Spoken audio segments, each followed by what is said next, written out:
Good sound. So, welcome everybody. We are going to be playing Silent Hill 1, the game that kind of started it all for the genre for Konami. And, yeah, so starting off very strong, we're going to have a great kind of synopsis FMV cutscene. It's going to try to relay the story. Fear of the blood tends to create a fear for the flesh. It's so good. It's so good!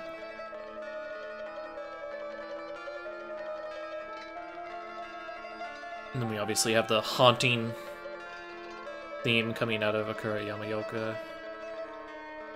Actually, was this Yamaoka that did this one? Still, the haunting main theme for Silent Hill 1, extremely powerful, impactful, instantly recognizable also as Silent Hill.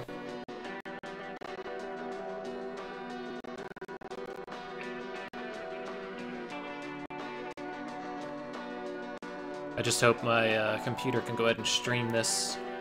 It was previously shitting out pretty bad when it was trying to pour it through BizHawk, so let's hope that those issues do not pop up and we can play unabated. Otherwise, we're going to be having to dig up a different thing.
Yeah, very powerful start to the game.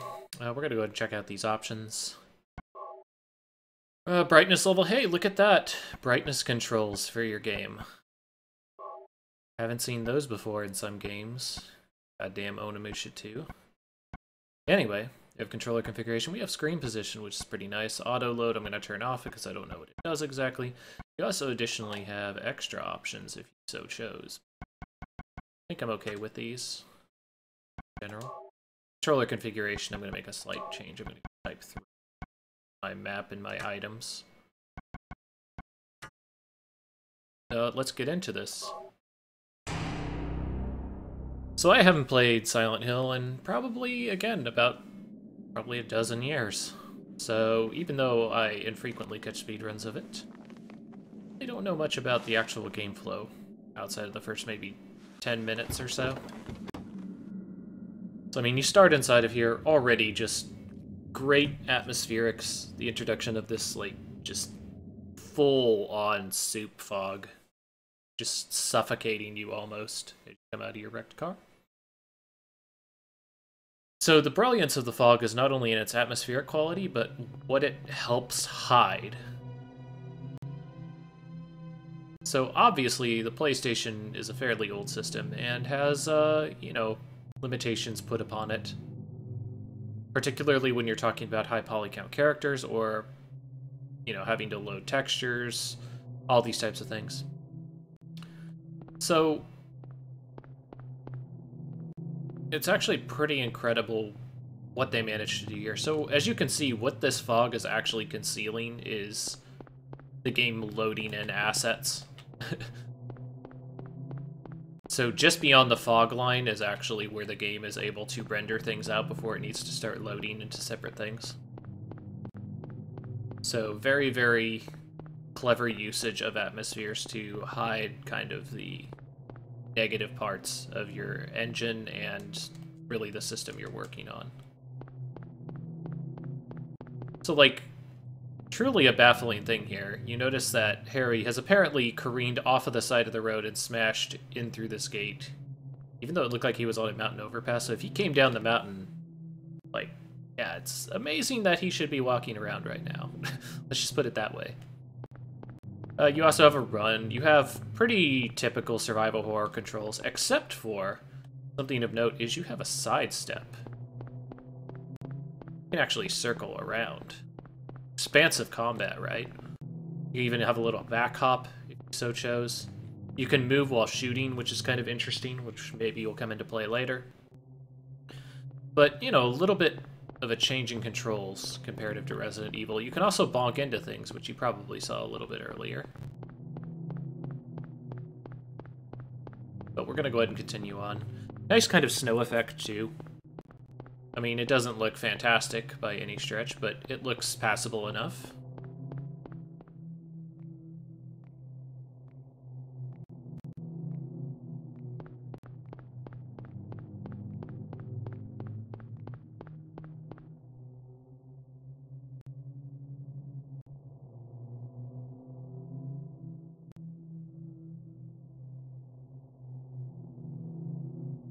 Cheryl? Is that Cheryl?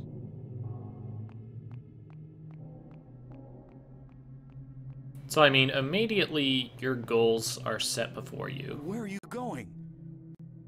And it's obvious that Cheryl's acting kind of odd. Stop!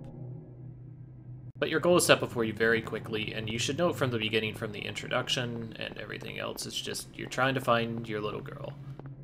So simple enough motivation, but that's all you really need. You don't need to have some crazy storyline, even in a Silent Hill game, in order to get your character motivated to move forward.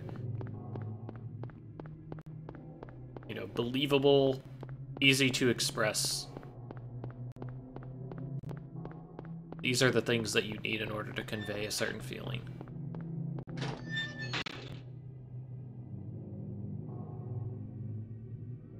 So even in the daytime, visibility is extremely poor, obviously. And this is how you can get away with stuff like this. It's like, what is this? This thing is, whatever it is, we can't get a really great look at it. But whatever it is just entrails in gore. And you can kind of hear the siren in the background also, the air horn. But, yeah, just flat-out gore and messiness. But you can get away with that. Like, if... It's so easy to look at a character and be like, why aren't you just running away, idiot? But it's obviously why he's not running away. He wants to protect his child. He needs to go ahead and find her, so... Simple enough setup.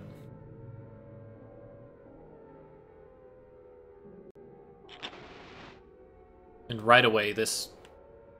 Like, you can't see much in the daytime, but you're sure as shit can't see anything during the night. Really powerful imagery here. Hey, you want to spook people out? Put a wheelchair there in kind of disrepair. Would be used later in other games, especially for the promotional material for Silent Hill 4. And I mean, this is just a flat-out corpse with maggots and stuff. I mean, you gotta... This guy's got balls, regardless if he's trying to save his child or not.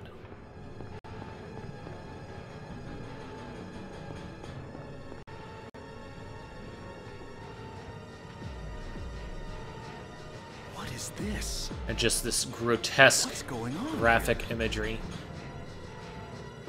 So this idea of blood and rust and chain link is the most heavy component in this game visually. And all of a sudden I'm like, oh shit, I'm getting attacked. I don't have any weapons right now. Keep that in mind. Like, I don't have any weapons to defend myself, so you're just running. Like, you are terrified right now. But this is blocked now. Like, what the shit am I supposed to do, right? Like, oh, those things are coming for me. And soon enough after that, dead. So this very, very hard start to this game, which will lead you into the game proper.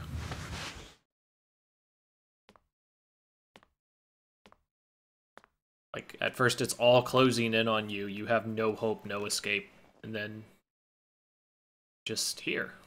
With the police officer that you saw earlier, which is kind of weird, does it look like she had wrecked her bike? Was I dreaming? How do you feel? Oh, like I've been run over by a truck. But I'm all right, I guess. Glad to hear it. You from around here? Why don't you tell me what happened? Wait a second, I'm just a tourist. I came here for a vacation. I just got here. I don't know what happened. I'd like to find out myself. Uh-huh. Have you seen a little girl? Just turned 7 last month. Short, black hair. My daughter. Sorry. The only person I've seen in this town is you. Where is everybody? I'd tell you if I knew, believe me.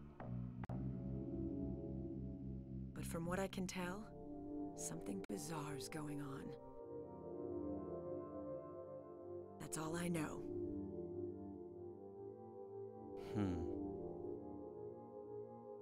What's your name? Harry. Harry Mason. Sybil Bennett. I'm a police officer from Brams, the next town over. The phones are all dead, and the radio too. I'm going back to call in some reinforcements.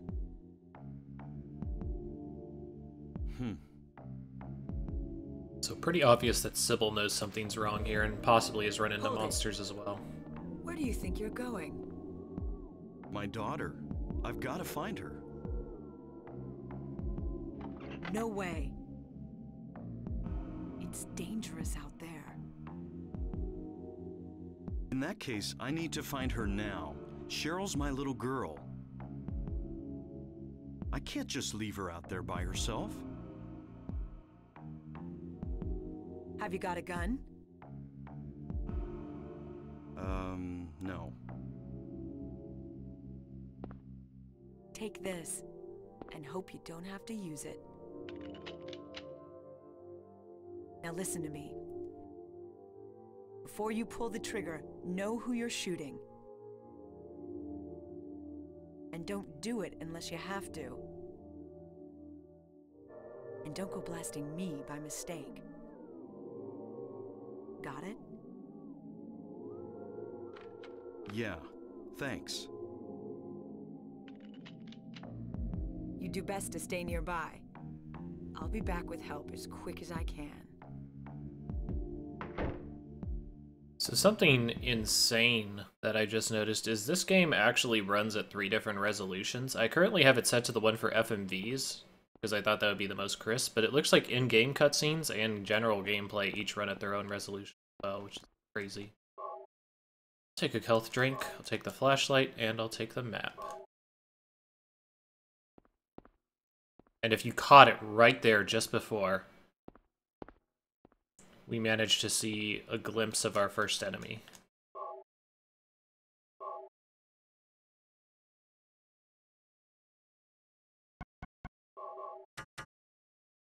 But just real fast, like almost subconsciously, you catch it. But you do notice it. What's that? This is when you first realize... Radio. What's going on with that? Well, the introduction of the radio and its impact and showing you where monsters are. But also, we're going to learn that Harry is a goddamn machine gun compared to most survival horror enemies. I mean, he's supposed to be regular guy Harry. Look at how fast he shoots. This is not It's a dream. insane. What's happening to this place? Also, kind of a weird quirk of the engine is that, well, Harry whenever he drops his gun, it instantly reloads to 15 bullets, which is pretty weird, all things considered. But, you know, like, what are you gonna do? It might have been a glitch in the system. Could have been just any number of things that went wrong. Or possibly a design decision, but that seems kind of unlikely, just given the fact that you have the ability to reload in menu, and in addition to being able to reload in the menu, you have the ability to reload in combat. So the fact that you can just drop your gun and reload, it's kind of weird.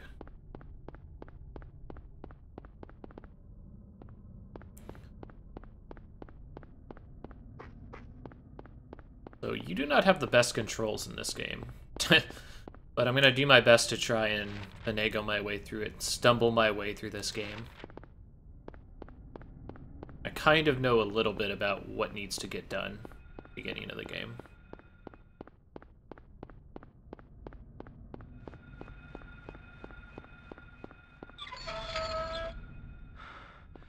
But only the very beginning. So apparently somebody dunked the head of something through that hoop. Full Charles Barkley. And immediately, and what would you say, unequivocally, everywhere that you go right now, you are just on edge about where you're going. You can't see anything. Even though you know enemies are about due to the radio, you don't know where they're coming from.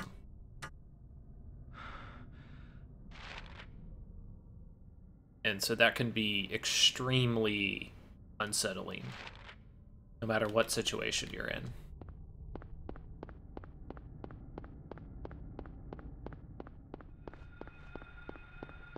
It's like, where's this monster coming from? And it wasn't even in front of me. It could have been on the other side of something, for all I know. Or just out of my view, slightly.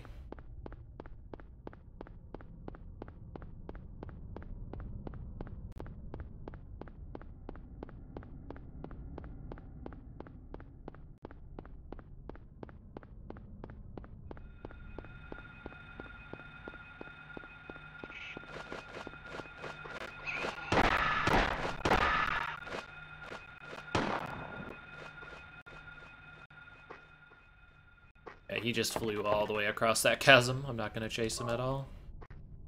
That would be silly.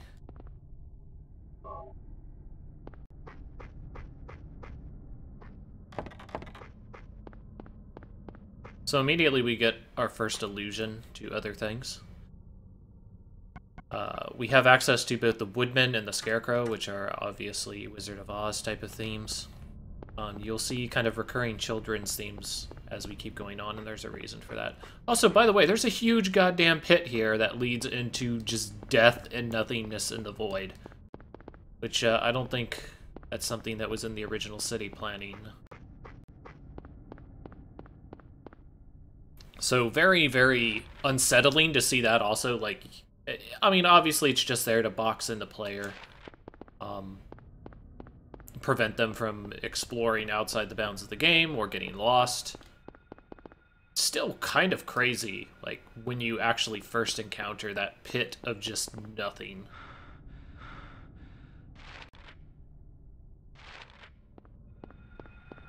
I actually went down this way before. Oh. Alright, let's get out of the way. Nice. Couple bullets.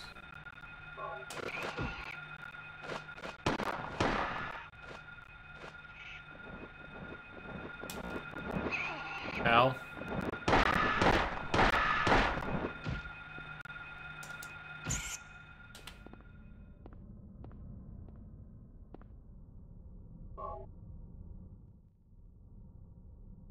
So I'm trying to make sure that I have quite a bit of handgun bullets throughout the rest of this. But honestly, you don't need too much ammunition throughout the course of this game if you're trying to avoid combat. However, that being said, enemies do respawn. And respawning enemies obviously mean that you could infinitely waste your bullets if you aren't careful. So while you are given a large amount of ammunition to make your way through the game, it is imperative that you keep moving. Forwards and onwards, as it were.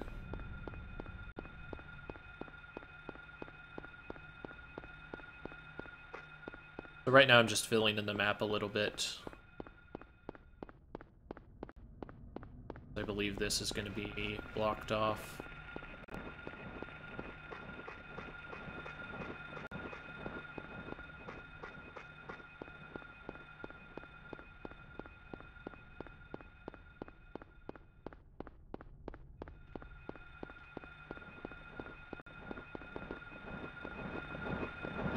Juke.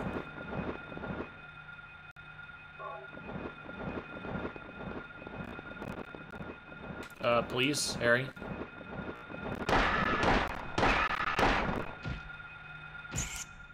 Also, getting used to the stop mechanic is pretty big when you're trying to conserve your bullets. Okay, so we got 3 keys. We got our Key of the Lion, Scarecrow, and something else. And that should be all we need to kind of progress on to the next thing. Now, normally you would breadcrumb these, and I still will pick up the notes just to make sure I'm not missing anything. But you fairly quickly figure out where you need to go here. We have the cafe, Queen Burger. So I think what I'm gonna do is I'm gonna head back to the cafe and take a slight detour. And I'll be doing that so I can pick up a couple extra items.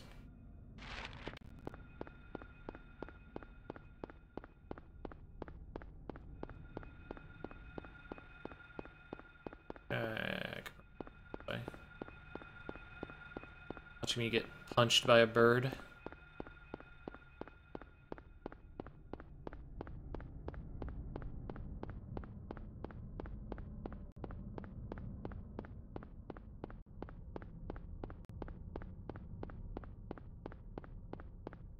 Cafe.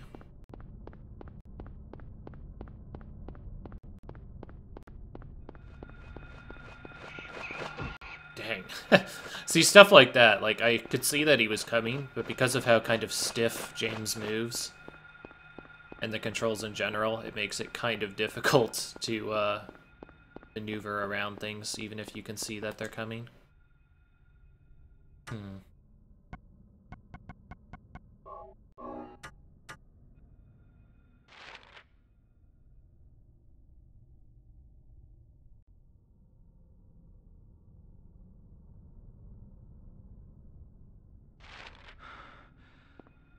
It's supposed to be a convenience store over here.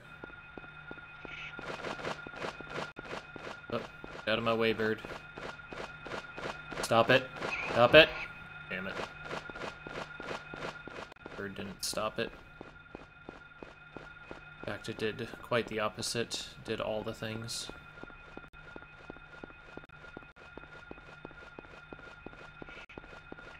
Bird, get out of here. Damn it!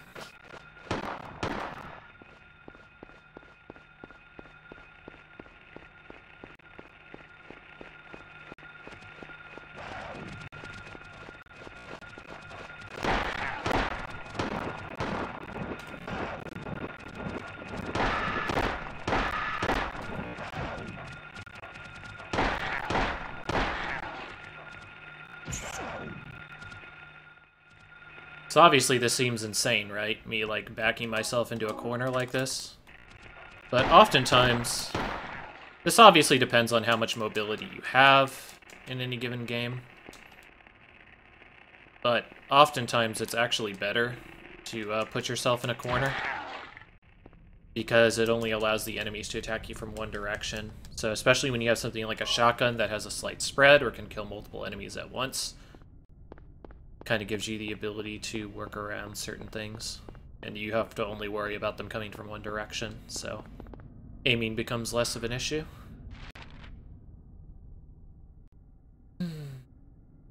And I apparently cannot find this thing I am looking for.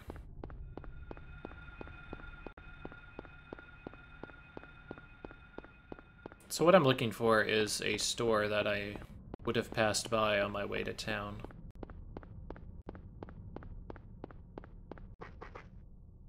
Oh, why I haven't seen it yet.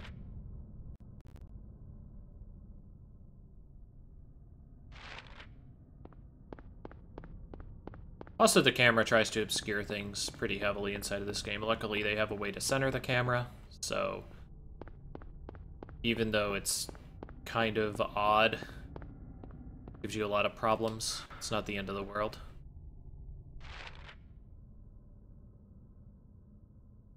Okay.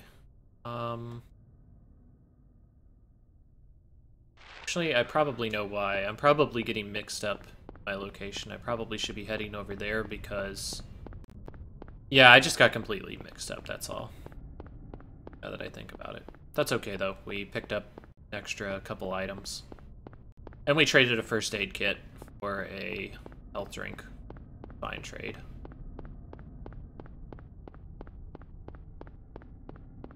Trading up, as it were.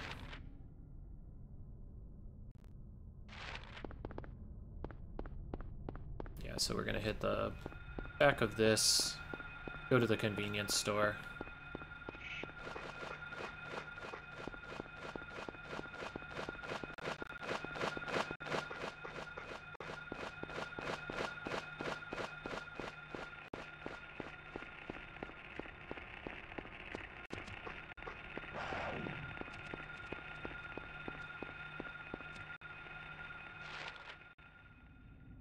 Okay, convenience store is going to be at the end of this.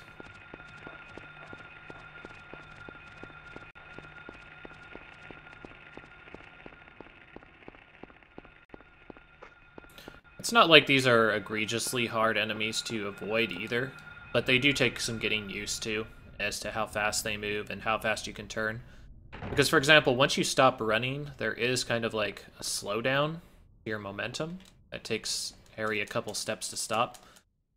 And if you're still running when you do that, you oftentimes will bonk into a door. Which, even though it doesn't cause any damage to you, it's still pretty frustrating when it happens. At least when you start, like, speedrunning the game, or you're going past previous sections. So when you're talking about PlayStation 1 games, because this is modeled as opposed to Resident Evil's pre-rendered backgrounds, it looks good considering that they did polygonal graphics, but at the same time it also is pretty lacking when you compare it to some of its contemporaries or games afterward. But it still looks fantastic when you consider, again, that it is a PlayStation 1 game. So there's better looking games out there, but this is pretty good, especially with the art direction that they went with. In general, all of the Silent Hill games that have come out have tended to be graphical powerhouses for the systems that they've come out on. And even though the in-game graphics aren't that great inside of this, once you start getting into the FMVs for this game look fantastic. And there's a lot of kind of lore associated with the cutscenes of this game. Stories of people, like, locking themselves in offices for, like, days, just grinding it out, trying to get these cutscenes done on time. And it's really astounding what they were capable of doing in the time that they were given.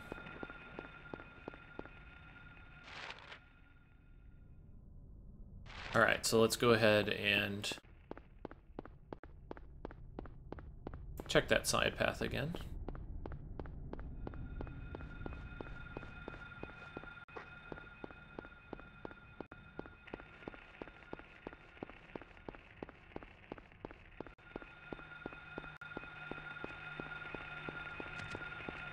So obviously the radio in this game also is not the best quality of sound. But it gets across what you need to know, that there are enemies in the area. It's just unfortunate that it had to have such a tinny sound to it, as opposed to the much more crisp sound that you get from Silent Hill 2's radio. But, you know, that's the difference between a PS1 and a PS2, and I can't say 100%, but I can pretty much guarantee you that you will never see a graphical and audio and basically a jump in the ability to make games like you found from PS1 to PS2 ever again. Isn't this Cheryl's sketchbook? She's at the school.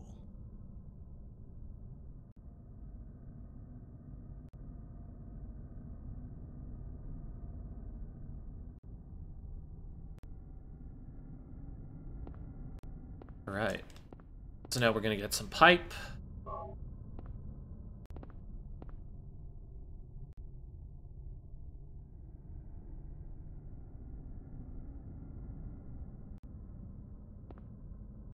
And your kid sucks as an artist.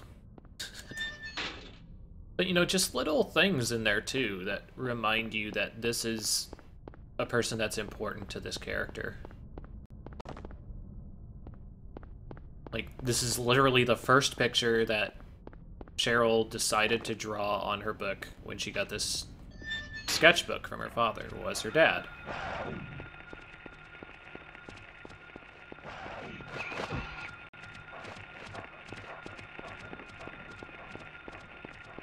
Who gets punched in the face by bird demons? But we're beyond that.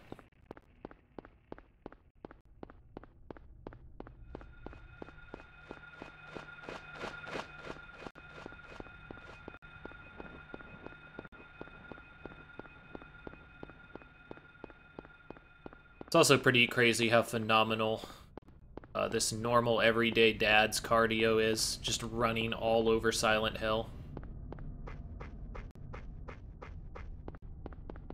Also kind of funny, while this game, as I mentioned, has pretty good visuals, given everything around it and the difficulties that they had, Harry's run cycle is really bad.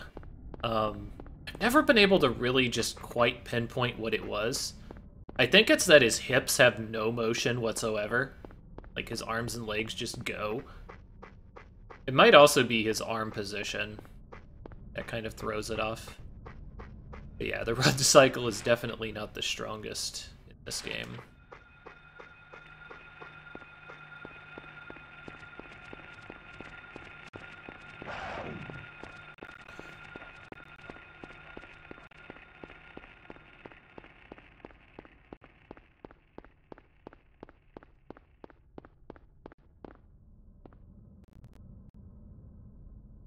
So, Doghouse, Levin Street.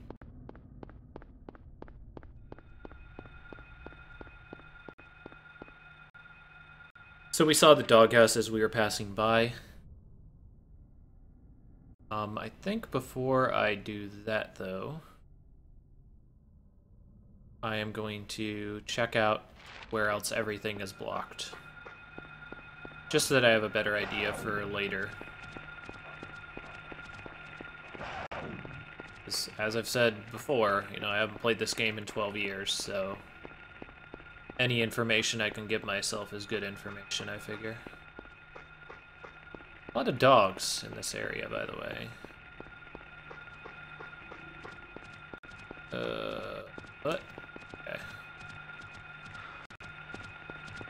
What? I was curious if there was going to be something on that side path. There was not, so just a little bit of time wasted. So other little things about this game that I'd like to point out. So I don't know all their names, but each of the names, like Bachman, Elroy, Bradbury, Block, all of these streets are kind of named after famous horror authors. Levin Street. So there's tons and tons of inspiration that's been drawn by multiple different entertainment mediums, whether it's movies, books, music. Lots of things kind of conglomerated together, conspired, shall we say, to make the Silent Hill games. Even the first one.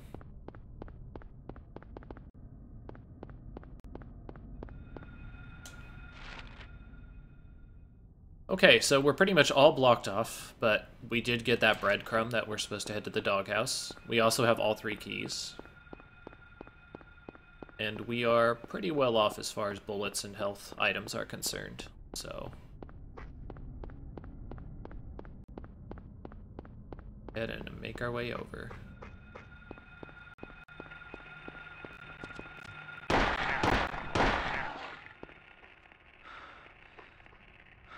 Huh.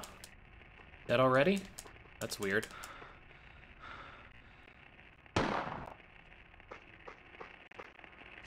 Normally it would take more than that. Then, of course, infamous joke here.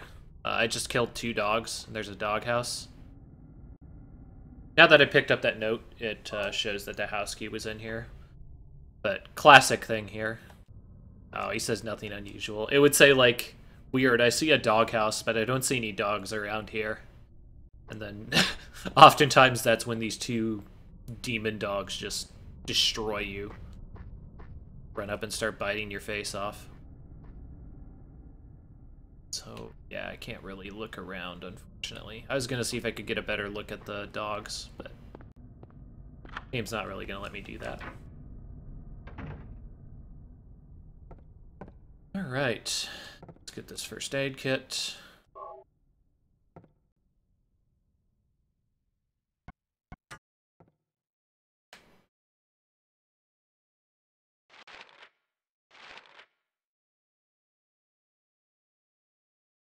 Yeah, as you saw, I was at 12 bullets, and I just brought up my gun and dropped it, and now I'm at 15.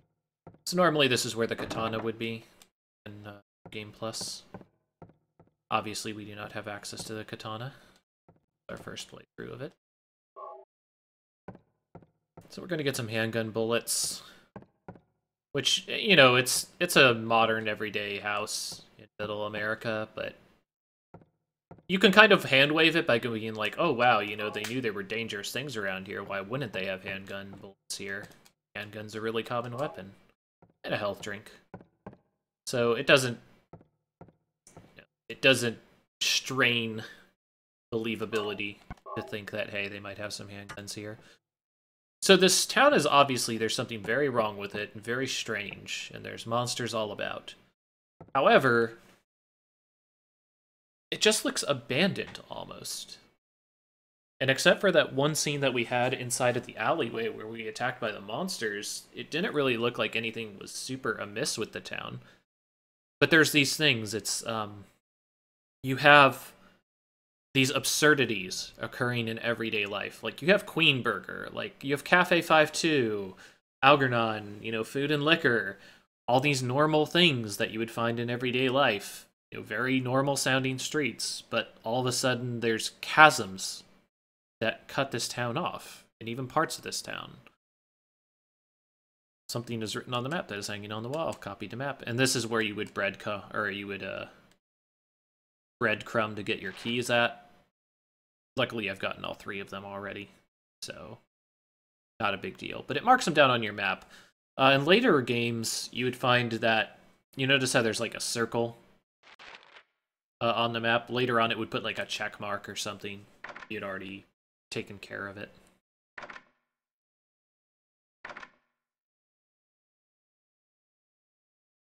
Use all 3 keys and it is unlocked.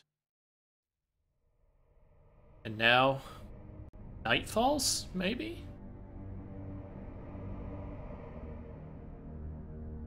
And we get our flashlight.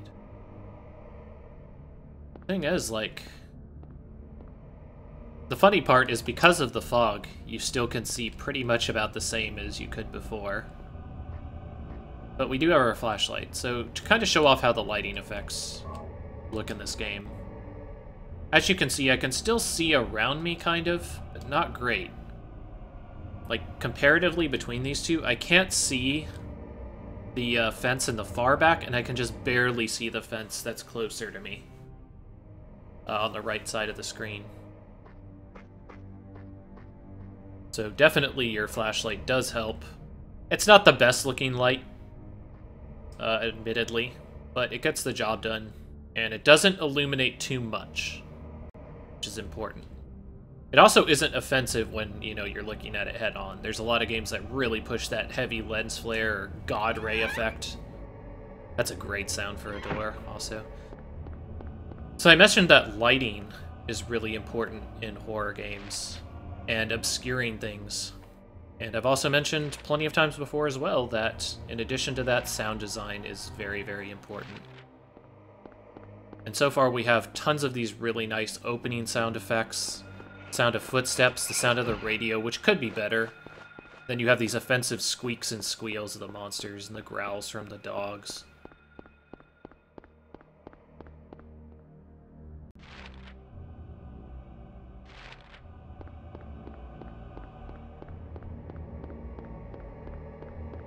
Here's the other side of the street. So this is as much as I just tested to make sure that the game was going to work for me. So, hopefully we won't get too lost.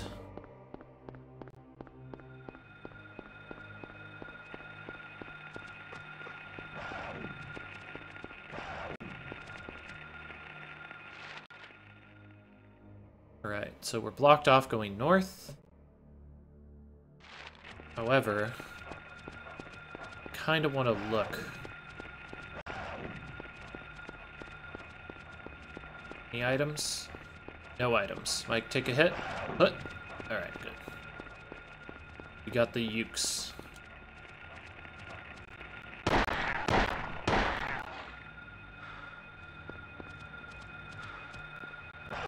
Ugh.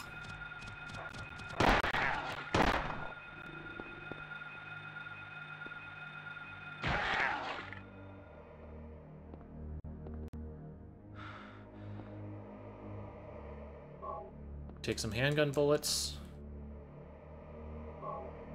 So net gain wasn't great off of this encounter. Got something out of it. How's our health doing?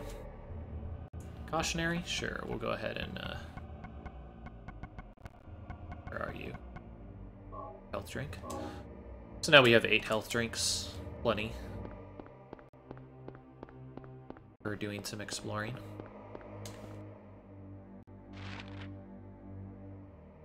You'll notice I'm checking my map a lot, and again, that's just because this is a pretty sprawling environment, so do not want to spend too much time backtracking over the same area, if possible.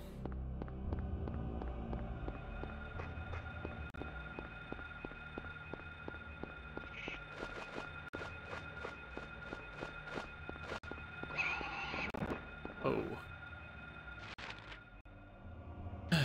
Take it easy there, bird guy. No need to be a jerk. Alright, so that area's just completely cut off. So, let's see. I'm guessing that Midwich Street's going to be cut off too, because this is the most direct path. And when you're talking about Silent Hill 1, really any horror game, to be honest, the most direct path is almost never the way you're supposed to go.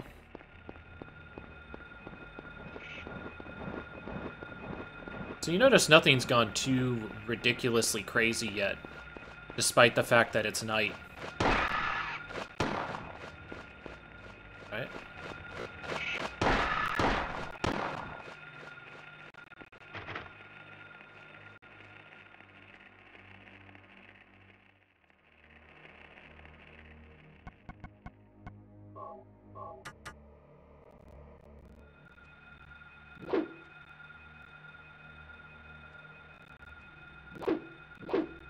Huh. Thought you were supposed to be able to break this lock. I might be thinking of something later.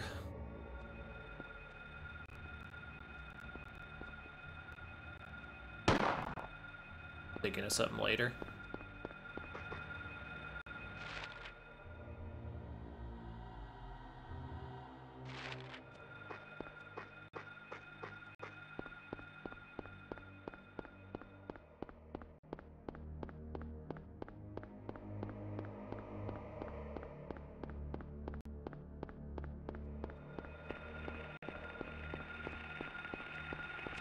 And hey, we might actually get into the school just fine.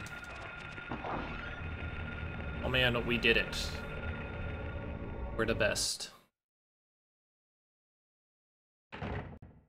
We probably missed out on a couple things, but it's okay. So interesting thing about this particular place is it's modeled after Kindergarten Cop. A lot of the scenes that you'll see in the game and the exterior of it. Precise.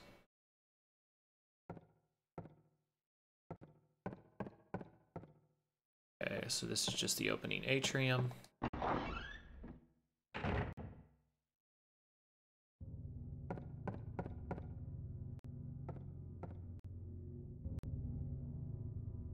More Ronaldo Gordon. Must be a list of teachers.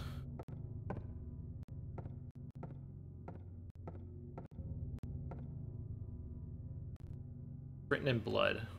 An alchemy laboratory. Gold in the old man's palm, the future hidden in his fist. Exchange for sage's water. Actually don't remember if this game saves notes or not. Guesses it doesn't.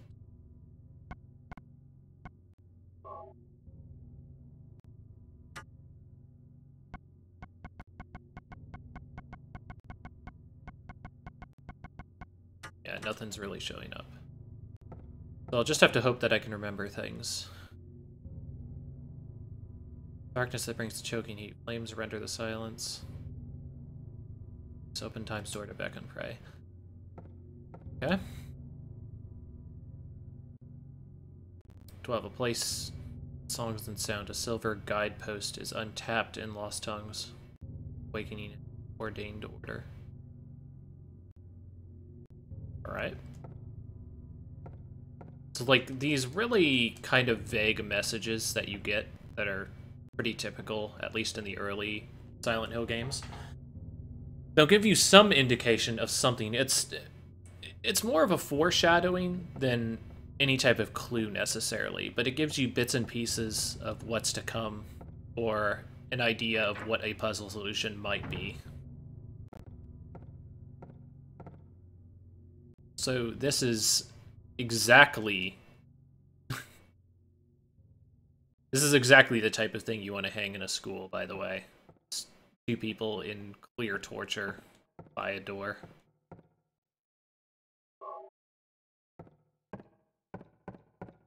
It's pretty much the most obvious thing ever to put in any type of lounge.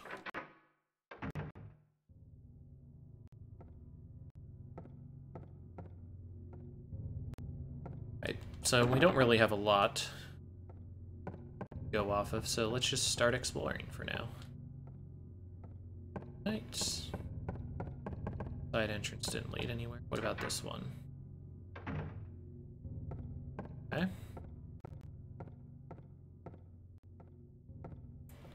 A save room. First aid kit, sure. I will definitely take that. I will take a health drink. Kind of funny that the health drink is inside the cabinet rather than, you know, on the table. First aid kit in the first aid place.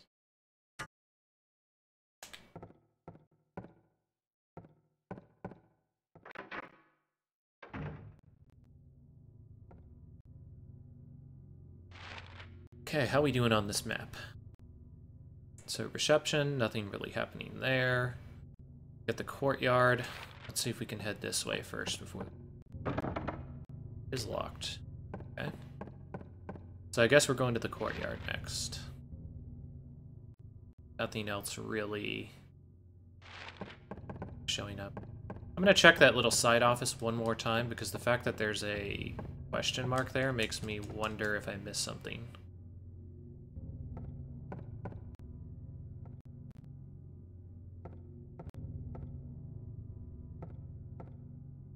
Or if it's just pointing out that this is where the notes are. Yeah, it looks like it's just pointing out where the notes are.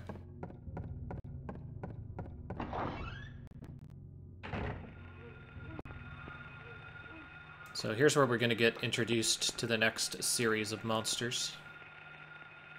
Power door is locked. Hands are stopped at 10. Ow.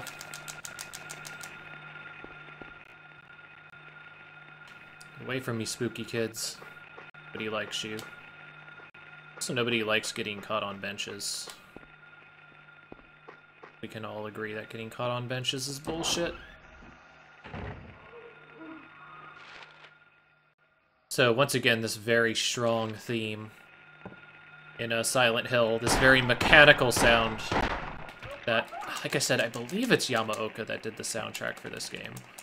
Like this very mechanical sounding ambiance really sets the tone for this game and really puts you in a tense state of mind.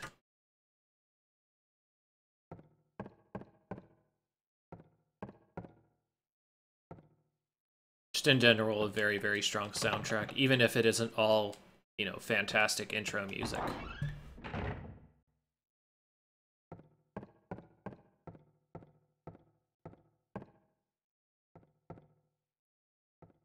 Friend in need. What else do we have here? Yeah, I can't even read what that says. Yeah, a lot of kind of cues to other things, references to other media I've mentioned before. Alright, lock the door. I guess we'll start on this side. Right.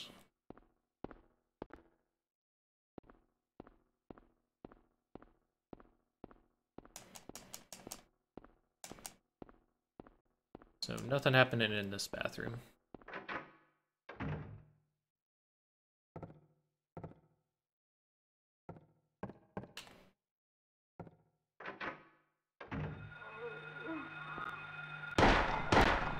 Get out of here, spooky ghost child.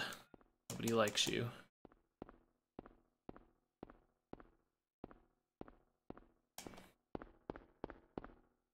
Once again, nothing happening in this one.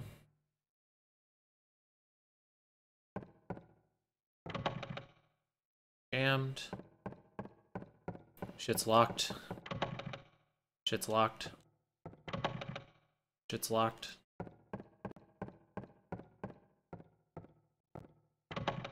Shit's locked. We've now entered Shit's Locked, the game.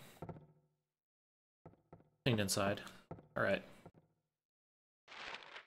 So, not too many interesting things happening on this side of the school right now. We do have a stairway that heads up, but before we take that, I think I want to try the other side.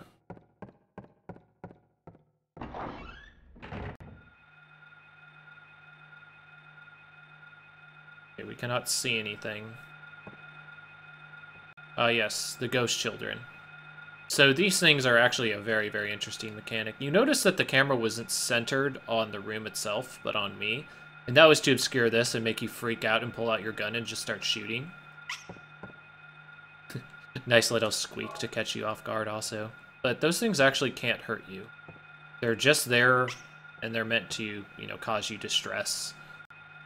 And make your radio give you false positives on where you're supposed to go, or like, you know, are you in danger? Make you waste ammo. All those types of nice things. But it's a great mechanic. Making your... Because the thing is people go like, oh, well, your radio is too reliable. That's the type of thing that stops it from being reliable. You know, the fact that something could be in a room that's actually will trigger it, but isn't necessarily dangerous to you. Alright, so we are completely locked off.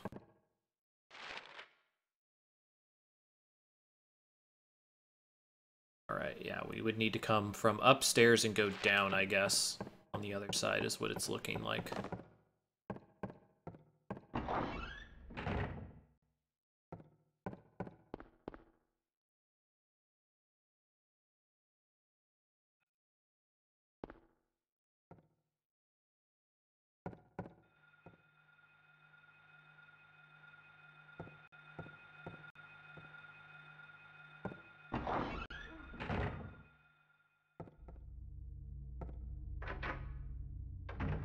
So I'm just picking doors at random now, which might be an enormous mistake.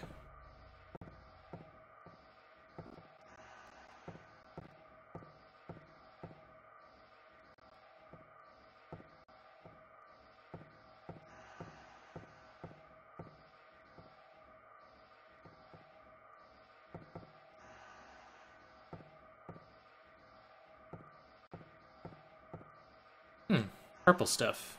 Chemical? Sure. Really sure why I need the chemical, but alright.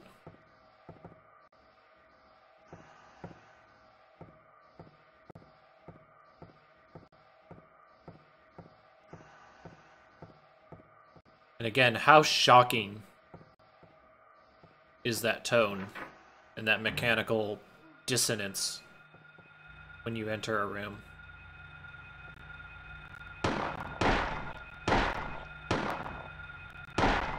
So while Harry is a goddamn machine gun, as I mentioned, one of the downsides that Harry has is, yeah, he has a problem actually hitting things sometimes.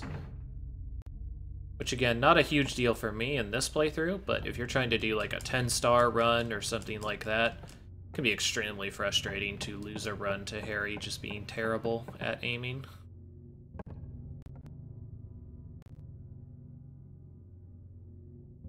Fist shut tight, as if to never let go. Maybe we can use the chemical on this one? Concentrated hydrochloric acid found in the... Yeah, that's exactly what you want to have in an elementary school. Hey kids, hope you didn't knock this over. Say goodbye to your goddamn skin. Take the gold medal.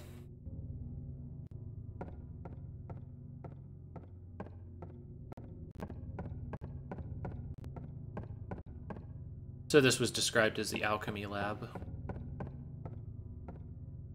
Once again, getting plenty of bullets to kind of work with here. I'm actually kind of surprised. I remembered being a little bit more starved in this game of ammunition, but I guess not. Maybe I was just entirely mistaken.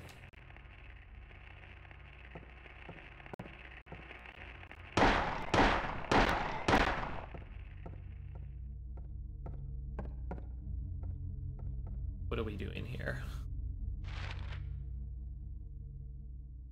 I already got the statue of the hand there. So I guess we go into the library reserve. Okay, it's locked. This side is open. Presumably, like I said, so we could go back to the previous floor. Right. I think this is a false positive. I haven't run into an enemy yet. Yeah, it's seeming like it. So we should see a Shadow Kid squeaking pretty soon.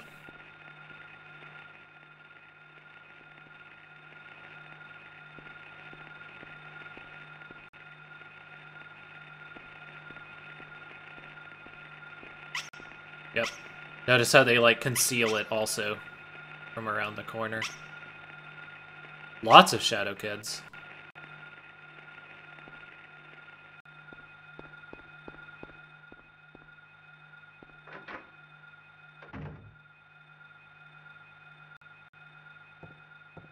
This room I'm not so sure about, because it's like, would they really double scare you like that? And nope, the answer is no.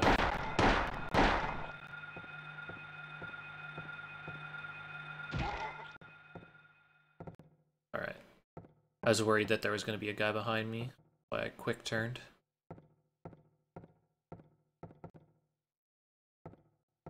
Okay, nothing in particular happening here.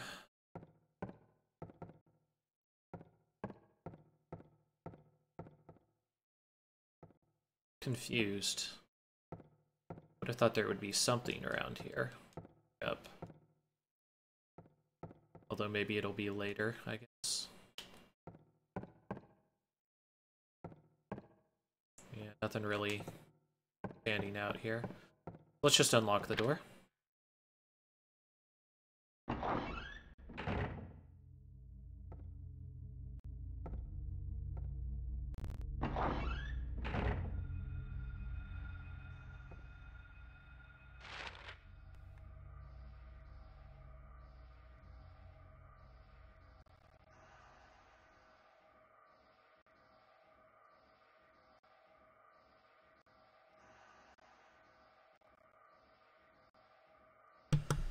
Alright, let's go ahead and hit the classrooms next, I guess.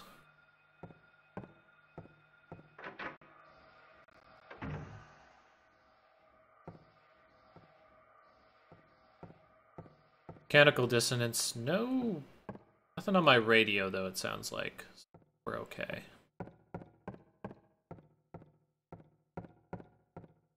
Right?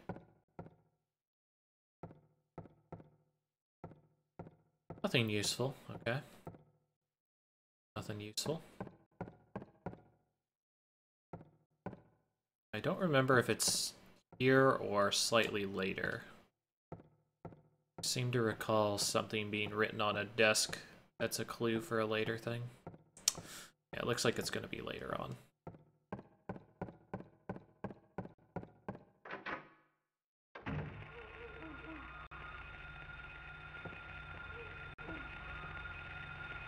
Sup, spooky kid?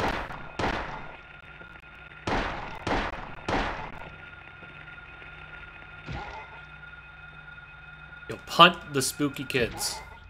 Come out of my face. They offend me.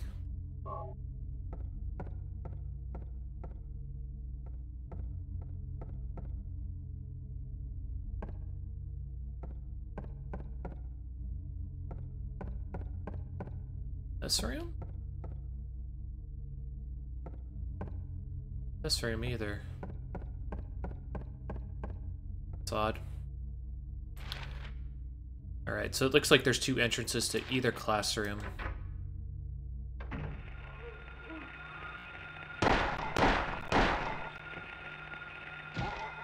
Shit.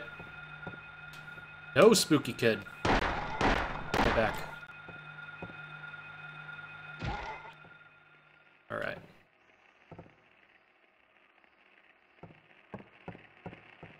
Spooky enemies have been defeated. Alright, so we haven't gone through anything here yet. Kind of want to investigate those other doors to make sure that they're opened.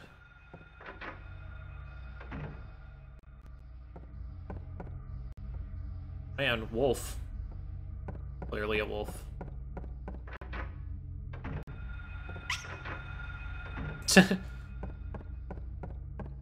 Even though that did catch me a little off kilter, that there was a shadow child there. It didn't actually scare me too bad because I meant to turn around and go back through the door to avoid combat if there was any. So call it a half scare, I guess. Alright, so let's go ahead and let's take care of these if we can.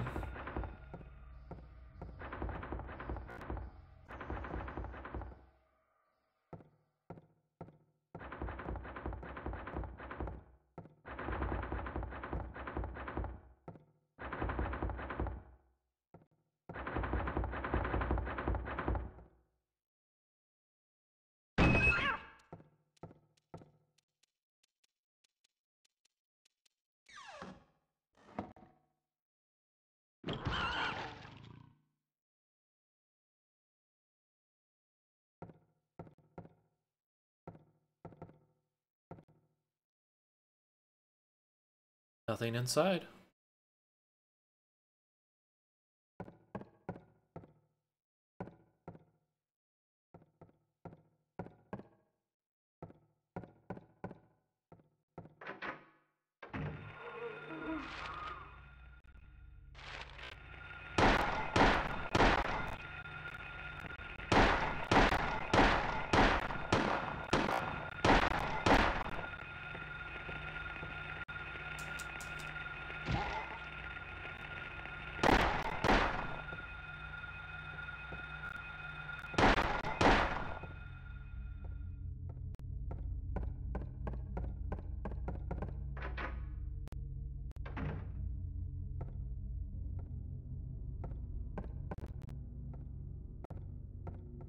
So you notice that they had that false scare with the cat. Remember that for later.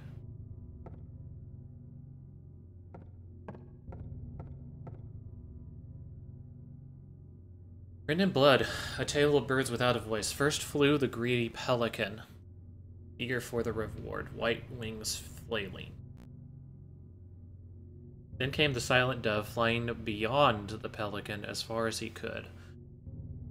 So, I kind of know a little bit about how this one works. So we're going to have... it looks like we're going to have the first white key, and then the last white key. A raven flies in, flying higher than the dove, just to show that he can. So then the sharp at the far right, a swan glides in to find a peaceful spot next to another bird. Finally, out comes a crow, coming quickly to a stop, yawning and then napping. We'll show the way who will be the key, who will lead to the silver reward. Okay.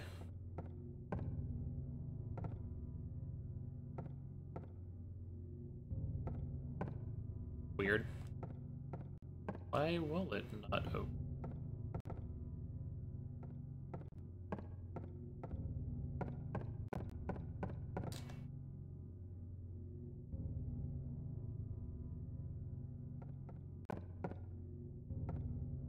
Yeah, I can't open it here. Keys that I have. Picture of the clock tower is engraved on the surface found in the chemistry lab, so that's what we're going to use to make our way into the elevator.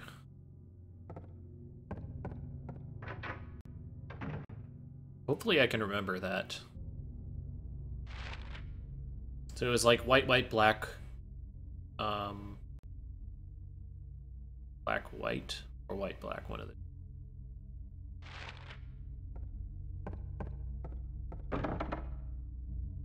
Locked.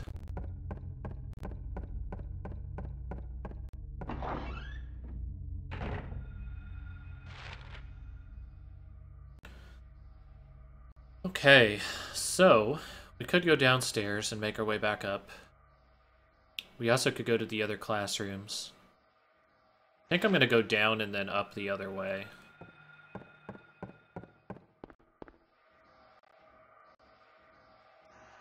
Because I need to unlock this side anyway.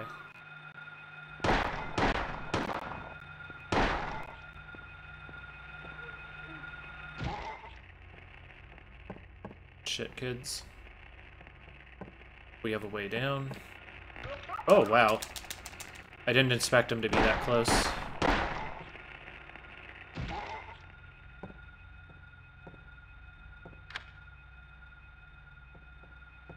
Okay.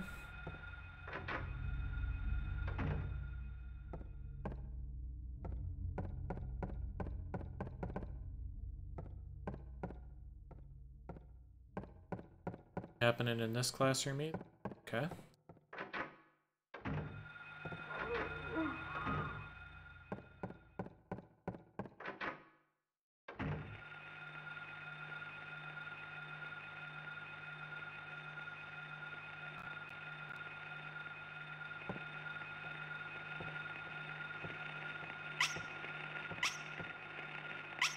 Like I said, because you're never quite sure if it's going to be a knife. I want to call them Grey Childs, but I don't think they're called Grey Childs. But yeah. You're never really quite sure, again, just because of the camera. That's what you're dealing with, or a shadow creature, so... Gotta be prepared for either.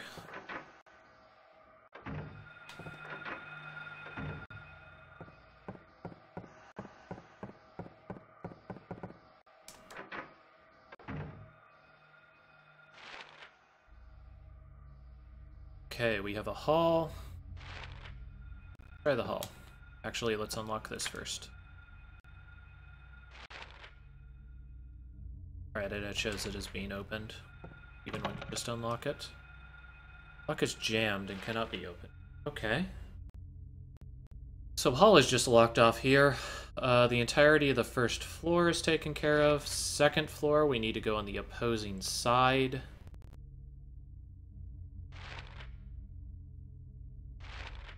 Go on the roof as well. Okay. See what's happening.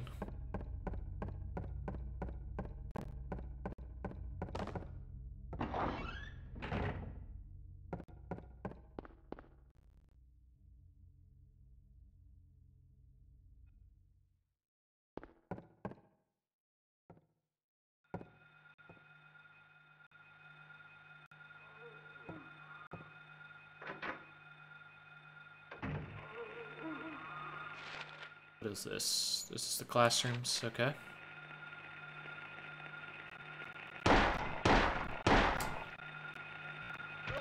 Wow, what a jerk.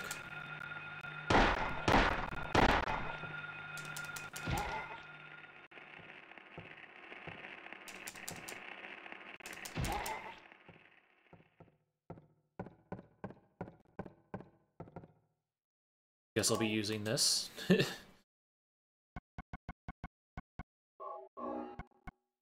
Doing on bullets. 106. Yeah, we're good on bullets. At least for this gun.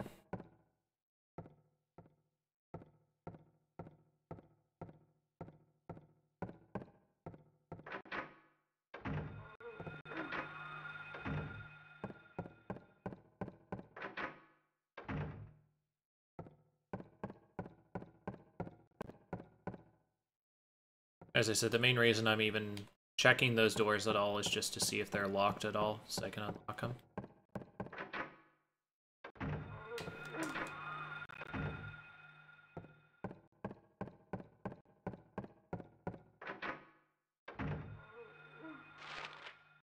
Okay, how are we doing here? We have that locked door, we have 2 restrooms.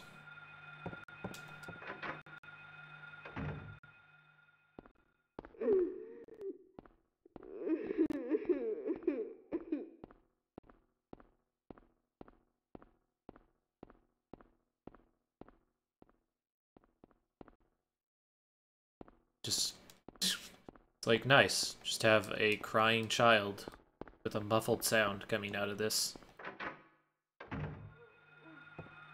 Makes you feel real good and safe.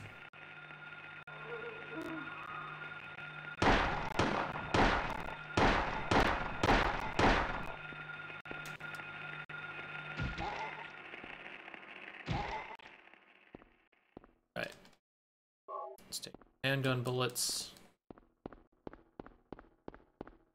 Nothing else happening in this.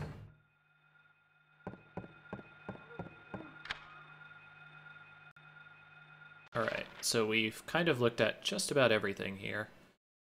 So we could head up to the 3rd floor, which I think we're going to do, or rather the roof, I guess it's called. Then after we head up to the roof, I guess we could head down to storage and boiler room. Actually, I think the roof comes later, so we're going to go ahead and go over to the boiler room first.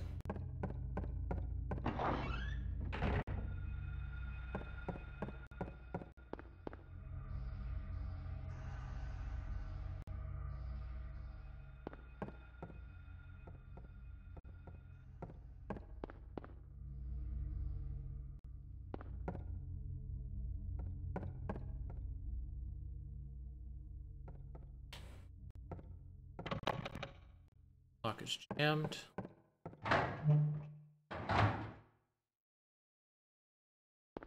Room. Valve is tight. Know what it's for. Better leave it alone. Okay. Red button. Sure, I'll push the switch. Nothing appears to happen. Right.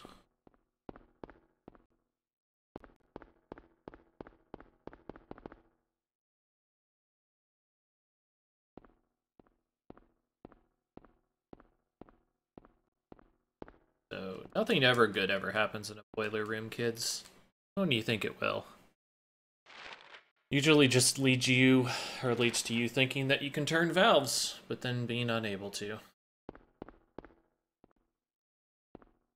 Alright, so it looks like we're pretty much completely cut off from everything. So our only other option now is to head up to the roof and use the elevator.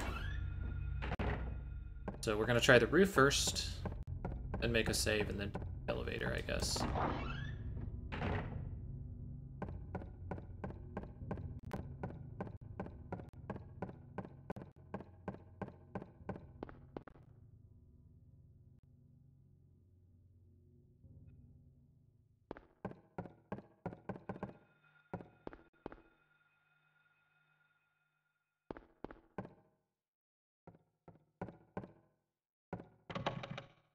Alright, so we're completely locked off. So that leaves only to take the elevator with the gold medallion that we have.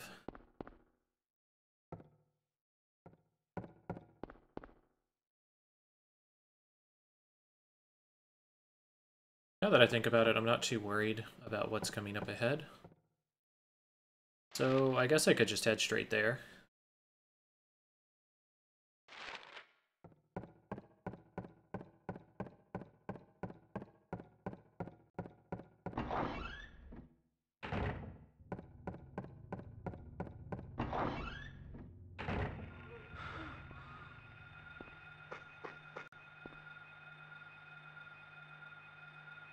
Silver Moon.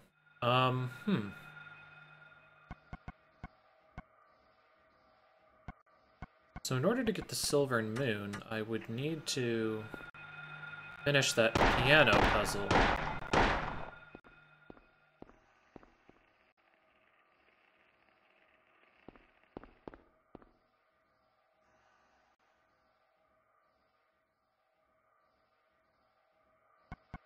However, I couldn't open up the piano. Maybe now.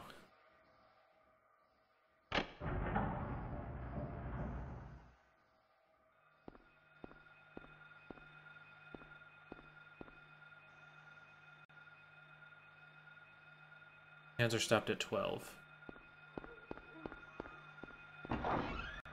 Alright, so now my assumption is that the note that's at 12 is going to be for the piano.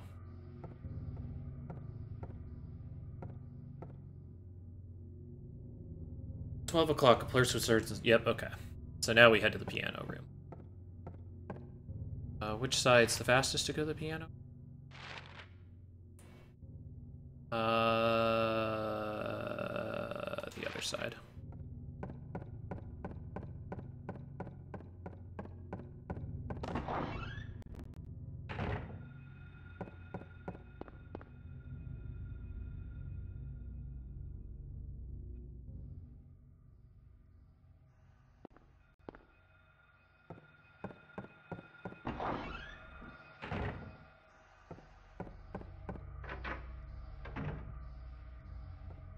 Wrong one.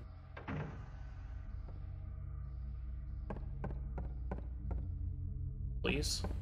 Go. And now this should be open. Yeah, alright. Does it mean anything? Check the piano. Yes. Alright, so guessing it's this.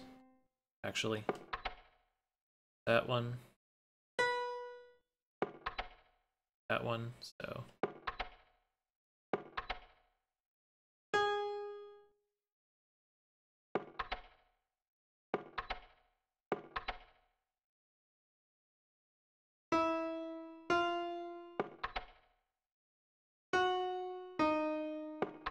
Alright. It's got to be something like this. That. Then that. Then that. Ah, god damn it. 1, 2, 3, 4, 5. There we go.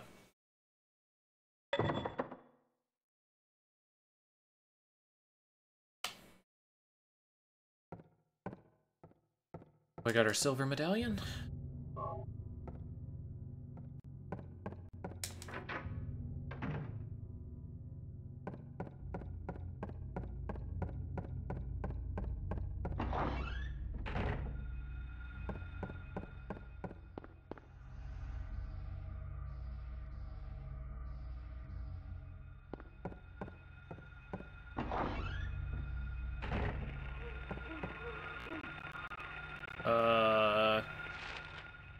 In the right place. Yes, I am. Okay.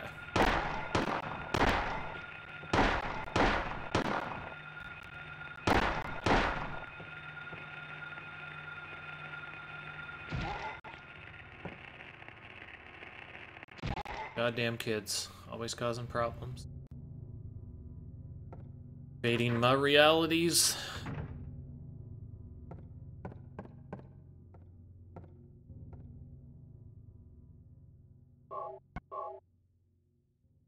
Alright, I'll be back in just a moment, guys. Just gotta go to the restroom.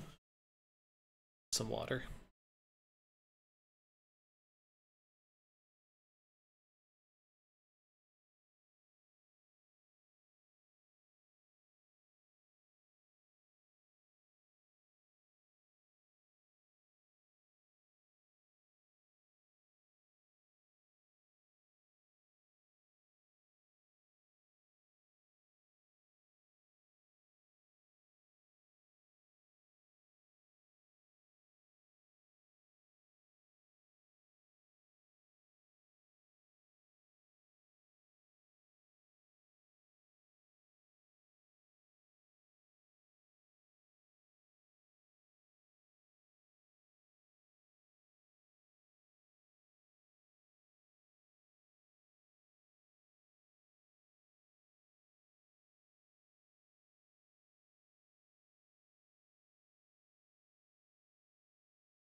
Alright, we are back. And continue on with video game.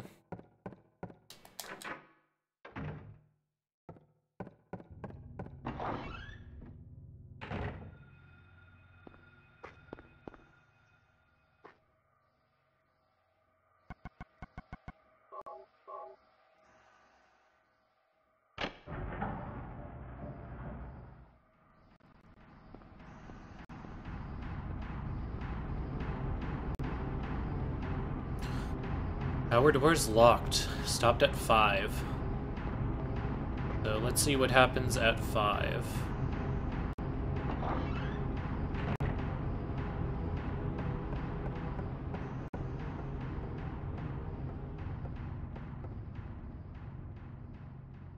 It's 12.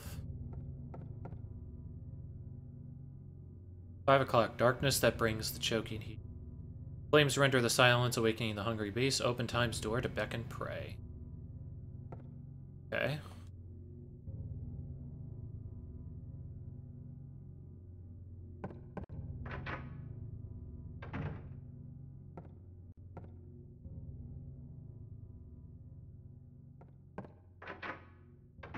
Open time's door. So we already put in both of the medallions, and time's door would be the clock tower, I would think. So what am I missing here? It is 5 o'clock.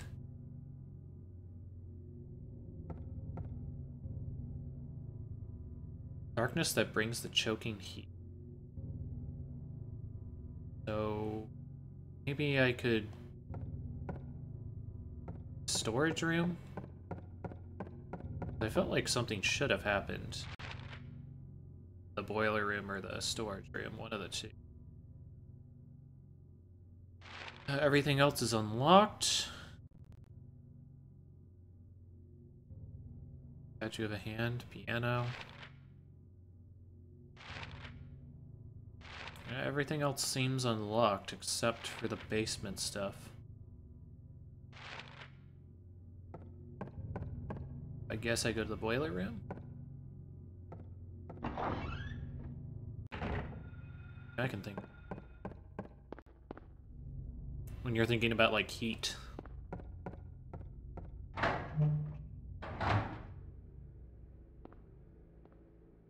Ah, there we go. Button's super bright now.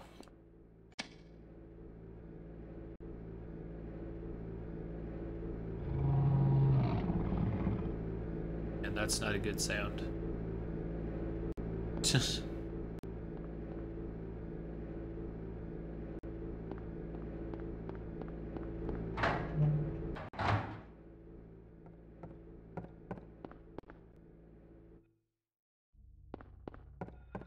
I mean, it's a great sound for game design. It's not a very good sound to hear as the player.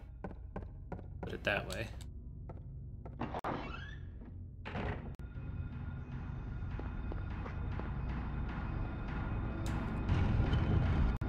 Go.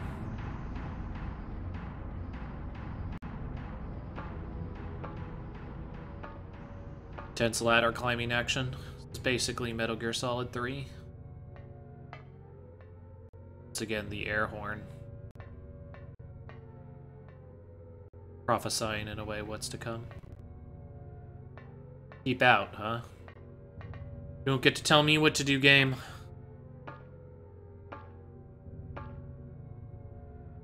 Go where I won't.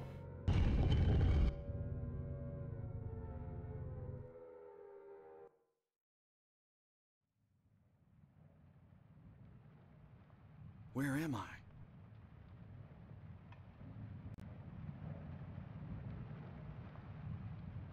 Have I been here before?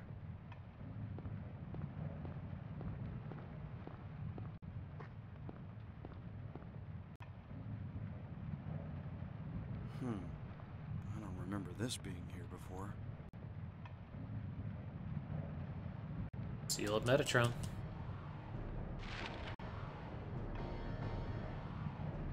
Alright, and as you could see, what would become a pretty big staple for the series, now everything that I've passed up and uncovered is now completely just nullified, and I have to re-evaluate the area around me, discover all the areas once more, which you gotta, so while this is common because of how Silent Hill kind of works, you gotta look at this from the standpoint of somebody that first played this game. This is insane. Like, not only do I come back to some place that looks just decrepit and a mirror of where I was at, but also now I don't even have the comfort of the map, which I might have spent extraordinary amounts of time, as I did during this playthrough, uncovering. So, very off-putting. And now everything, the entire aesthetic, the entire mood of this school has just changed. You know, once again, this return to the barbed wire, chain link motif, rust, disorder, just all over the place. Yeah, this is not a very nice room.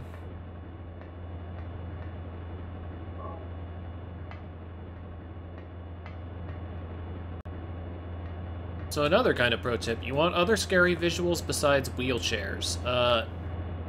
Huge industrial fans that have no business being somewhere. It's another pretty strong imagery.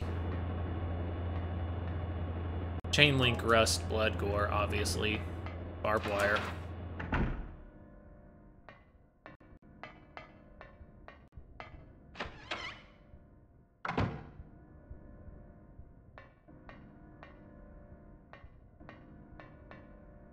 Hey, a rubber ball.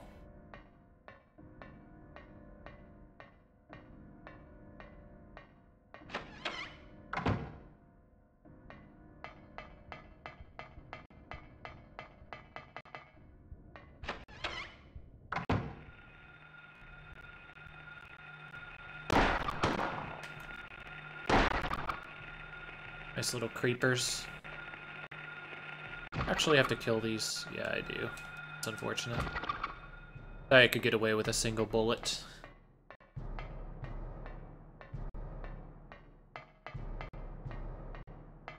I think this was referred to as the hall before.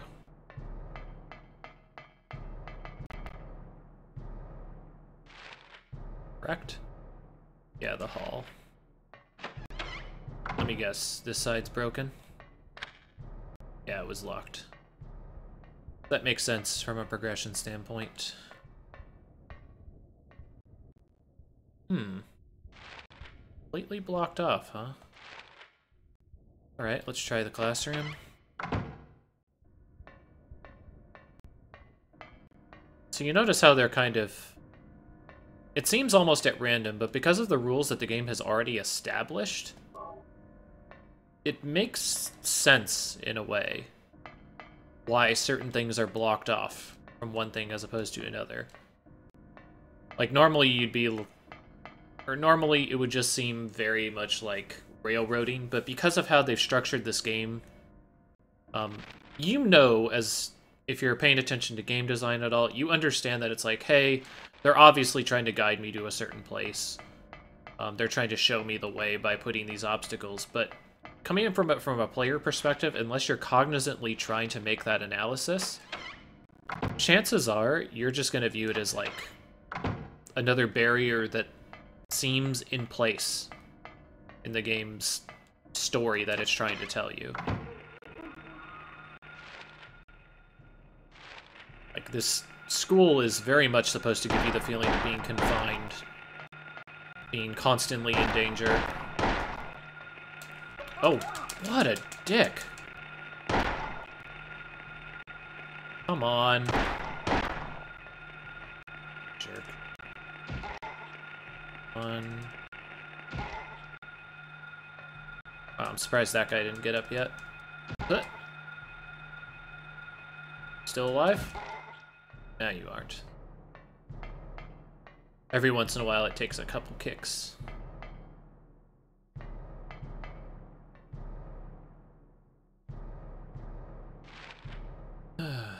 Right.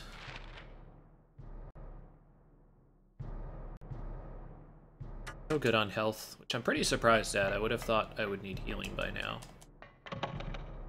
Locked and jammed. Okay.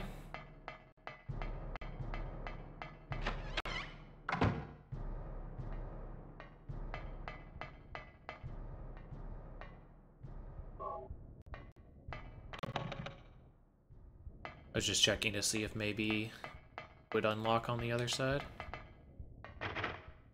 Locked. Okay.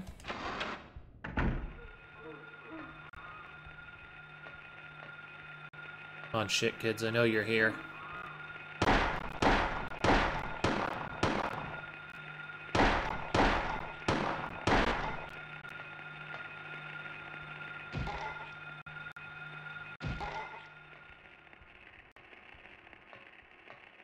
Okay.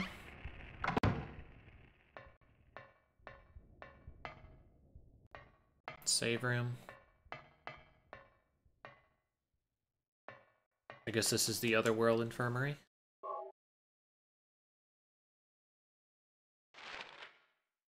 Yeah. Sense.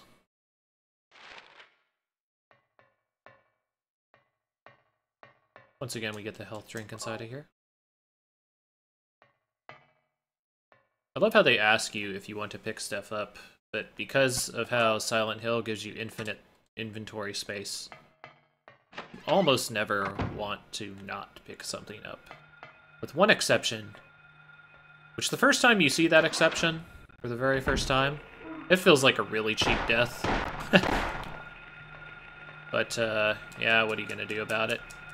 It's also really impactful first time it happens to you, because it's something so different, and you would swear, just because of what I was saying, you'd be like, there's no way. Why would they do that? Like, there's no way they would decide to structure the game like this.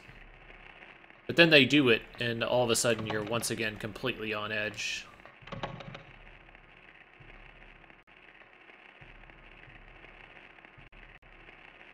So I'm trying to bypass this guy without having to kill him, since I'm not doing anything in this room.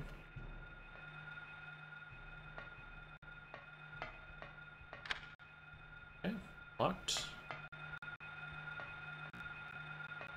What's up, Grey Child? Eat this fucking shit. Got him.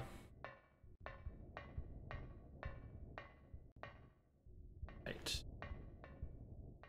So that's gonna lead... There's our door into Oblivion, basically. So, oftentimes I talk about set pieces in game. What a set piece this is. I mean, you obviously saw the picture, so you kind of knew what was coming. But actually seeing the door here, flanked by its guardians, or whatever you want to call them, like, it's such a strong visual piece.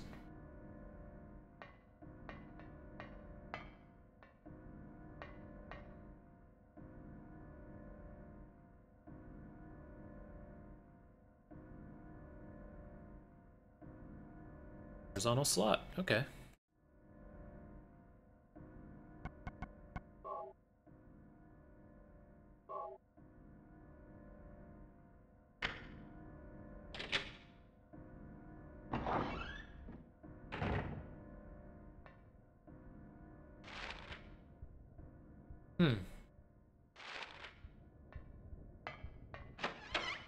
I'm like accidentally going the right way.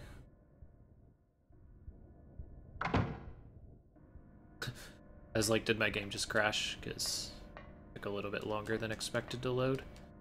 Somebody did not have a very good time in sync. It's actually kind of surprising there isn't like a special item that you're supposed to get there. Just because of how nasty and decrepit it looks. It's so kind of odd that that's not an item, because that stands out enough. Guess not, though. Creepy bathroom. Never get away from these creepy bathrooms.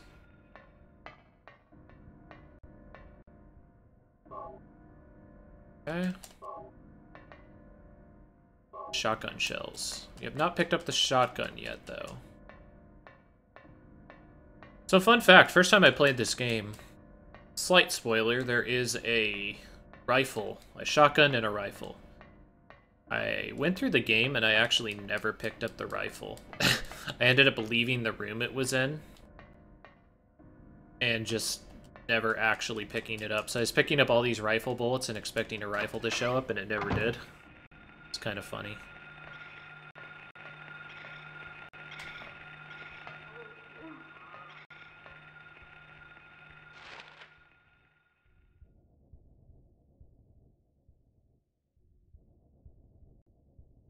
Oh, right. So I just went inside of a door, and I'm now inside of the second floor. So here's another really, really strong thing, and we're going to see one later at the hospital that I still think is one of the great moments in horror storytelling. But we literally went in a door and shifted a floor. Like, and it just completely screws with your sense of direction and where you are. So powerful. And it seems like such a gimmick, like such a cheap scare, but it's not at all. It is so effective.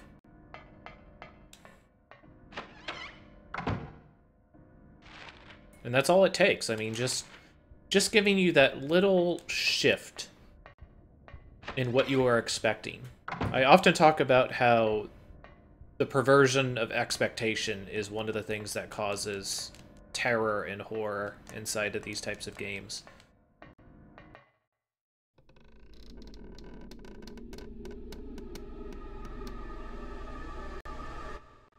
Such a good set piece also.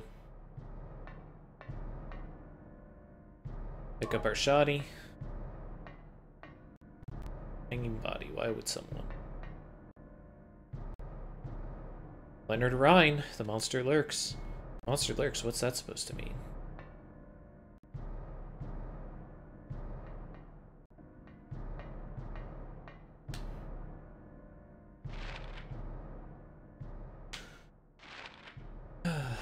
Right.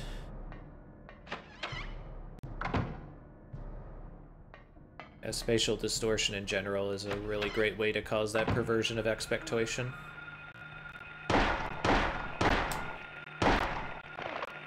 Please? That's not what I wanted. Great children. Kill. And kill. Please? Okay.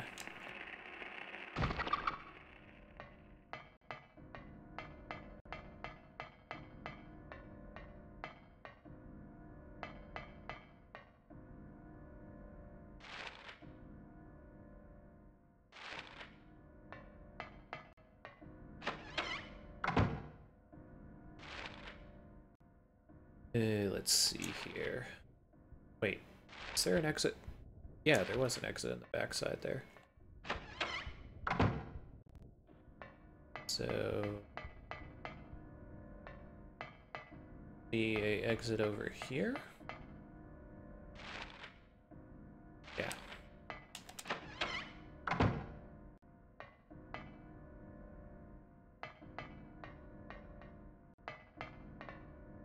Nice little bunch of bullets just sitting there. Bunch of telephones. Another thing, nice little rotary phones, or, you know, phones ringing out of order or in dissonance. Another classic of horror imagery.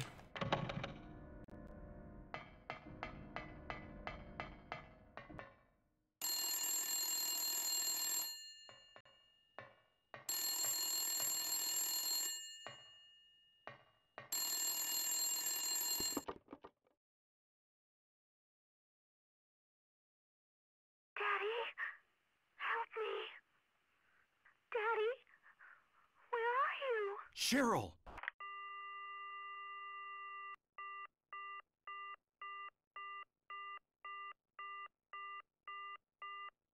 I think this is a really effective scene, not just for the spook of, you know, a random telephone starts ringing and you get this eerie message, but once again, it reestablishes the reason why your character would put himself in this type of dangerous situation, or what gives him the ability to keep going. Like, Harry Mason is very much just... he's a dad. He's just a guy. He looks like a Stephen King protagonist. Like, severe case of dad face. Like, he's just some dude. So, like, he needs a really strong motivator in order to make it seem believable why he would continue to keep going. And it already established at the beginning of the game that your daughter is in this peril, but re-hitting that point and making you feel for Harry and really get a grasp of the relationship that he has with his daughter and how strong it is an important thing to keep revisiting. Because otherwise it loses its punch, it loses its effect. And you don't want that. Especially for the types of things that this game establishes as we continue to go on.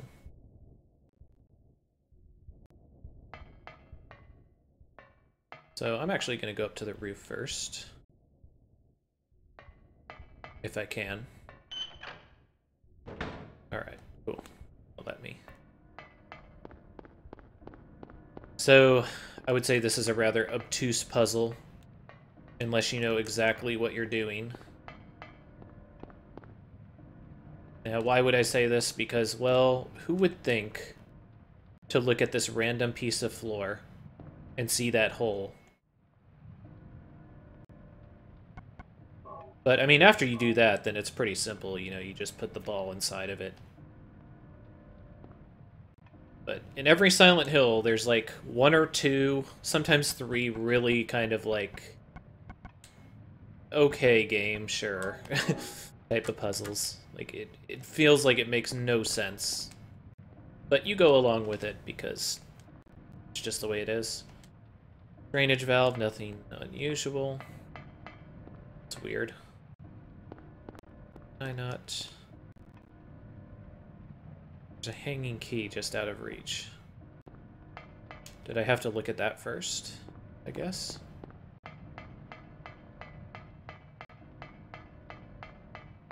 Perhaps I need to turn on the water or something first. There we go.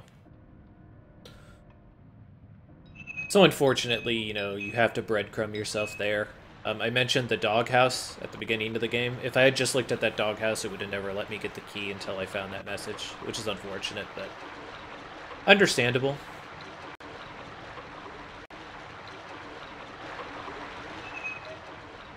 It's more of an annoyance for repeat playthroughs than anything else. I think it's fine from a casual sense.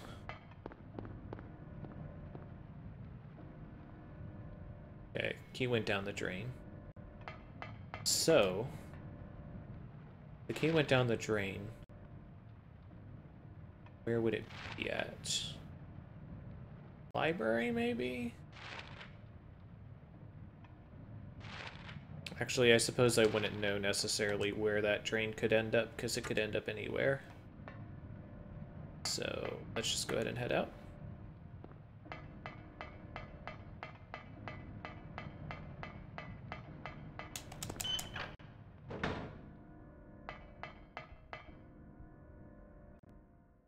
Let's start working on this second floor, shall we? So, what do we got? Lab equipment room, classroom. Okay, let's try the double doors first, see if they open. They did. It's jammed. Jammed.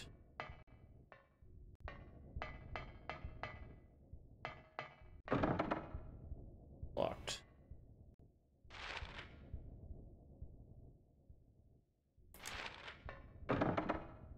Locked. Alright, I guess we're taking the long way around.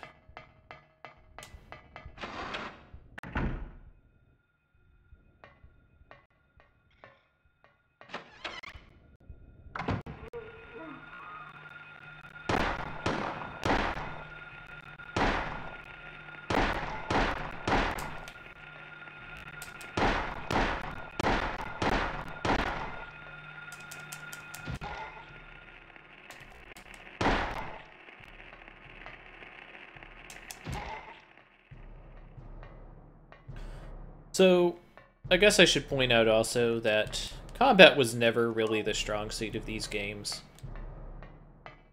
I think people saying that the combat is involved in Silent Hill games are...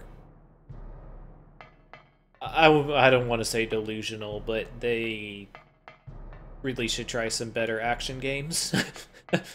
If they think that this is, like, a mainstay of the series. Like, I play them for the action and the adventure. Or, sorry, I play them for the action, I play them for the combat. Like, and yeah, no. These games have rather poor combat mechanics.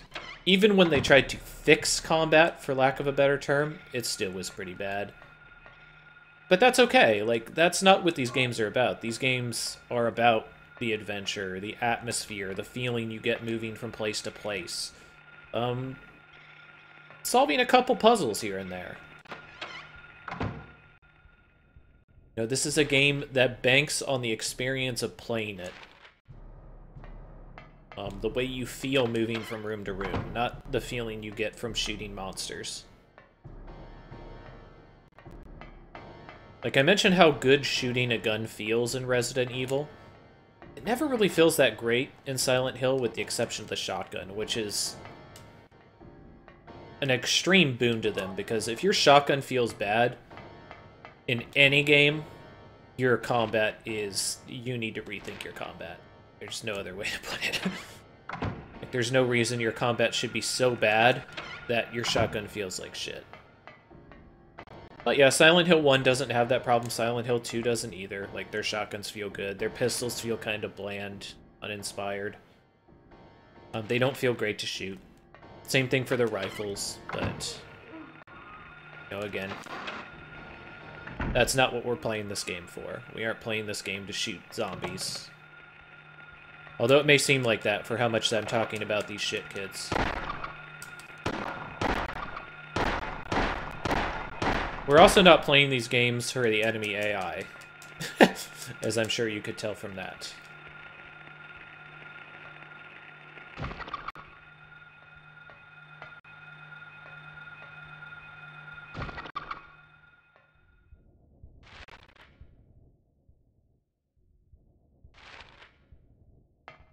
Like, despite the fact that this game is quite old, and maybe its visuals haven't aged the best, even though, you know, personally, I think they still look pretty decent, but that's, you know, looking back at it as a game, I can't support that as just being like, yeah, this is totally true across the board. I could definitely see how people would be offset by these blocky texture, or these terrible resolution textures, and this really poor polygonal figure. But again, if you're banking on visuals to sell your game, it's going to age poorly regardless. The only thing that can possibly save it in those cases is if your frame rate's good. So we remember in the other one we had the cat. Let's go ahead and let the cat out.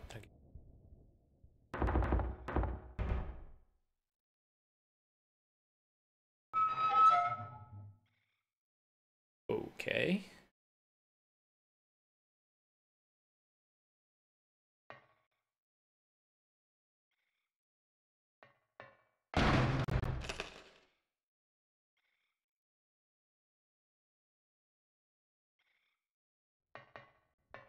Really strong misdirection there. Taking something familiar again. The thing that's so genius about this scare also is we took the thing that was... Okay, you had the thing that was unfamiliar, okay? You had the cat. And you see this locker just shaking, making uncontrollable noise when you enter this room, but your radio's not going off. You might not notice your radio's not going off the first time you do it. But you open it up and bam, out comes this cat and just walks out. Feels so normal. Then the cat leaves and you hear this death sound, which again immediately puts you back in the mood that you should be in when you're inside the original school. This time you enter here, you get that same sound. So even though it's that thing that was weird before, now it's familiar. So you're like, okay, go over to it. You look inside. You're then greeted with just this blood splatter.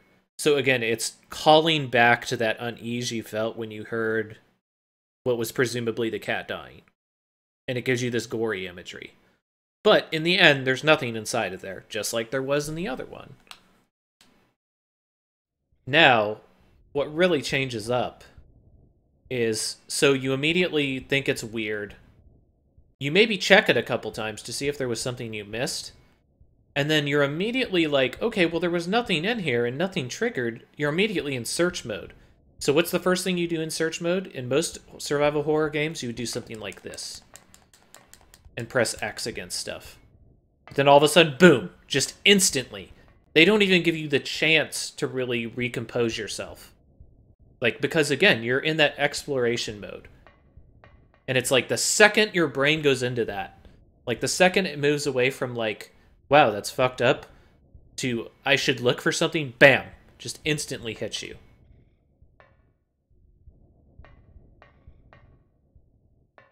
It's such an effective scare.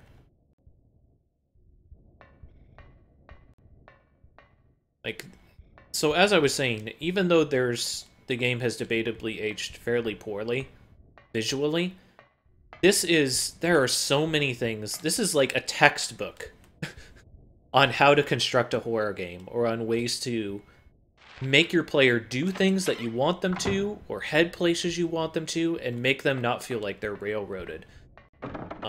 To elicit expressions and feelings in the player without explicitly forcing dialogue or long drawn out talking sequences, basically. You know, show, don't tell. And that's what these games excel at. Extremely strong in that regard. So I'm going to look around. What do I have here? I have a key. Library reserve key. That looks like that's the only breadcrumb I have left.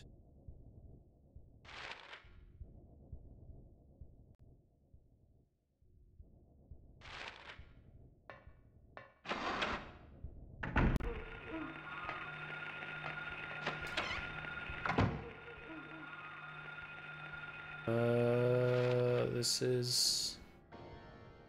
Okay. Aw, man. Okay. It's good, or is it the... Okay, I have to go the other way. On.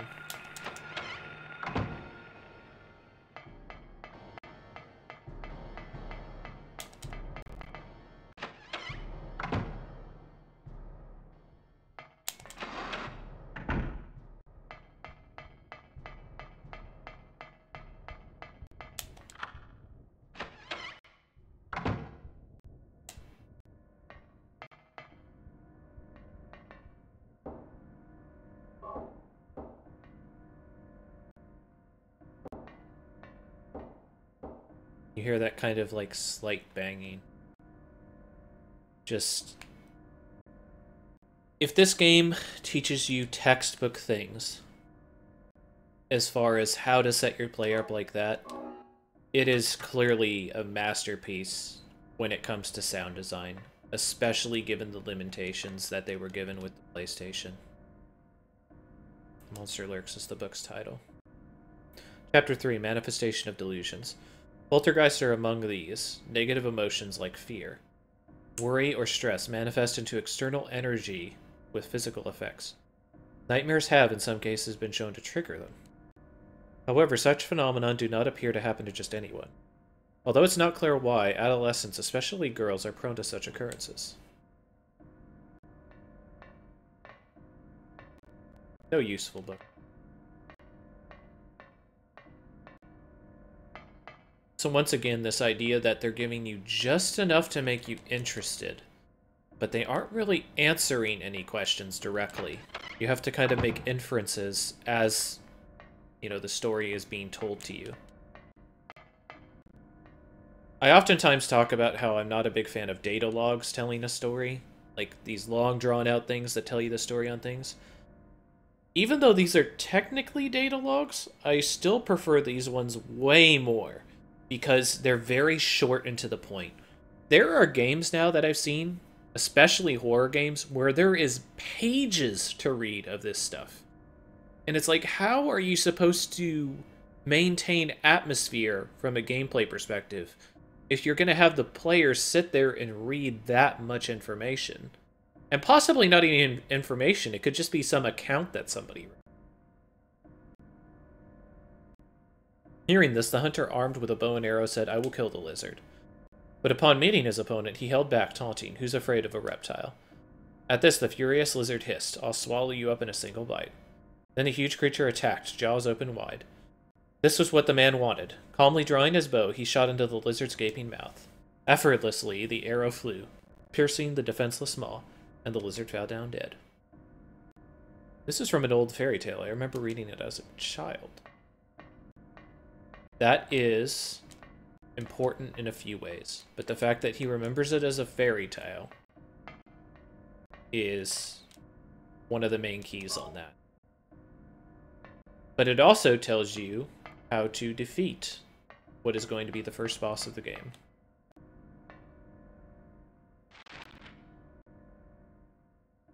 Except I don't have arrows, I just have a shotgun. So I guess score 1 for technology. Locked. Shit's locked. Super locked. Can't believe how locked shit is.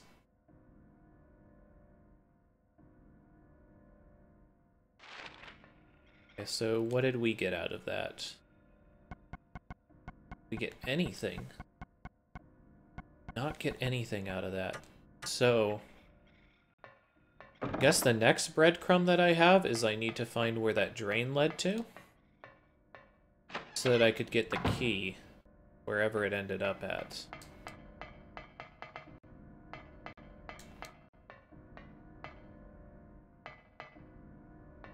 I guess a storm drain would probably drain either outside or maybe in the courtyard would make sense. So I'll have to work off that.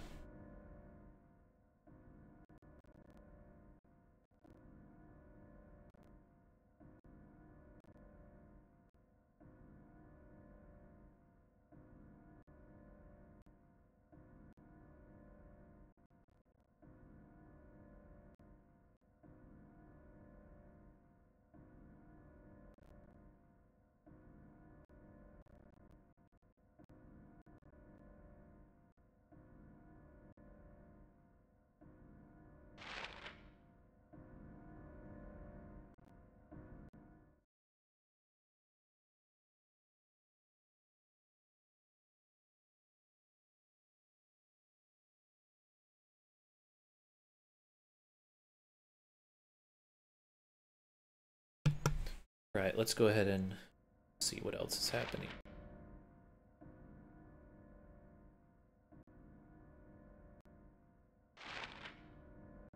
I didn't really get anything out of these rooms, which is the thing that kind of worries me.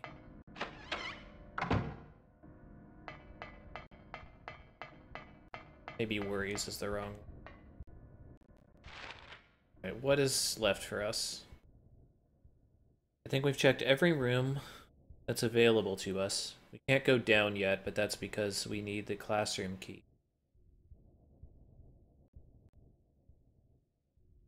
Okay, third floor, there was nothing else to get. We already did the valve. So, first floor. Been everywhere but the far staircase, which is where we head down to the boiler room. So yeah, we have that door that leads back to the reception that we haven't unlocked, although I think that's just an unlocking thing. I guess we're gonna go to the courtyard. Courtyard seems like it would make sense.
Alright, so just kind of taking a second look at the map again, seeing if there was anything that stood out to me.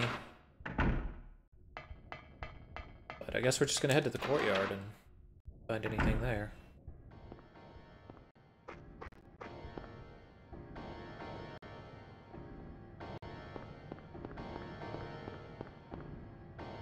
The clock tower. Sign to the storm drain yet.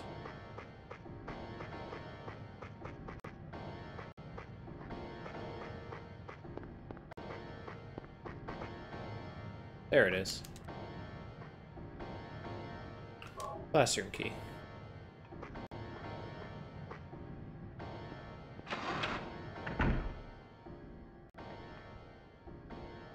Actually, we're gonna go ahead and go this way. And we're just doing this so that we can unlock that one door.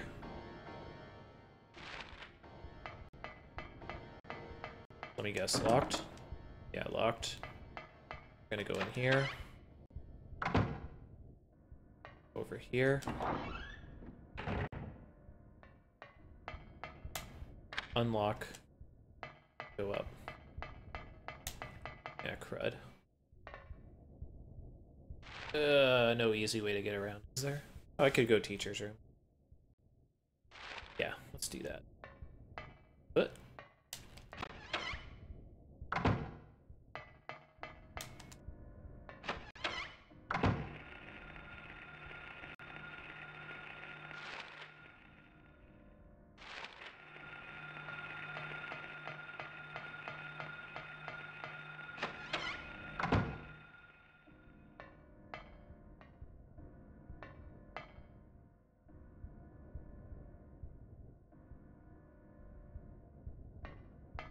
alright, so let's go ahead and head to the second floor classrooms, which should be across here. Get out of my face, Gray Kids! I hate you. How am I doing on health? Man, I am... It feels so weird, like I feel like I should have... I feel like I'm taking very little damage from the Gray Kids. I guess all their damage comes when they actually stab you.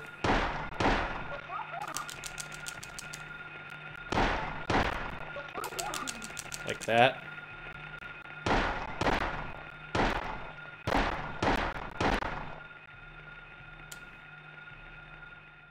Yeah. So I guess when they hug you, it's not a big deal.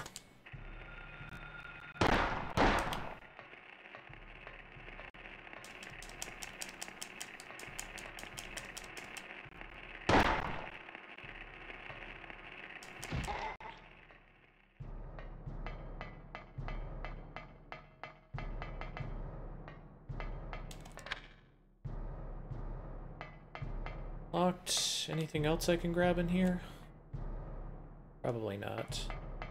Oh, okay.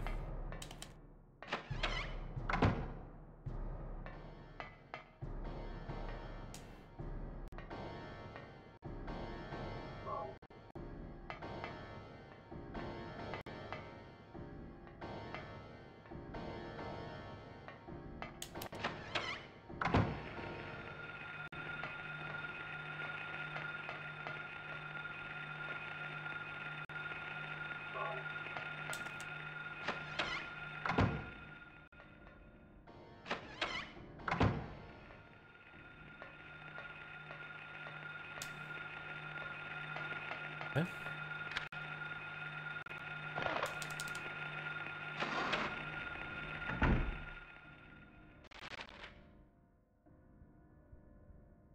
Yeah, already did the locker room. Okay.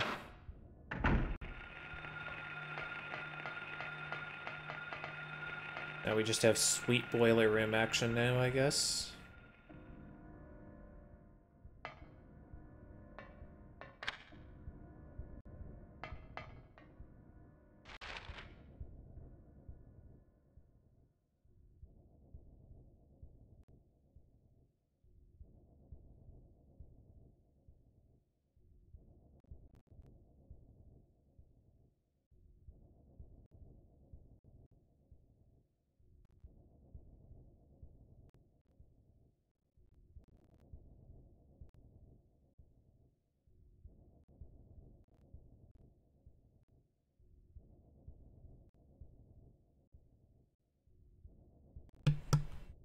All right.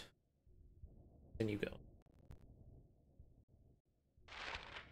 So I'm guessing we're going to start coming up close to the first boss of the game, which is going to be Splithead.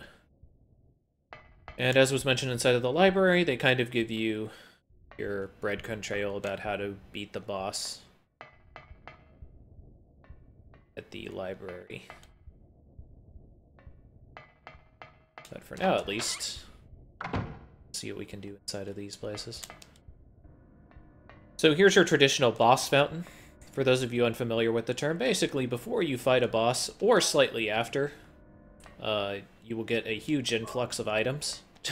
Or possibly heal you up, put a save point, any number of other things. If it happens before the battle, it's usually a boss fountain, the thing that people call it.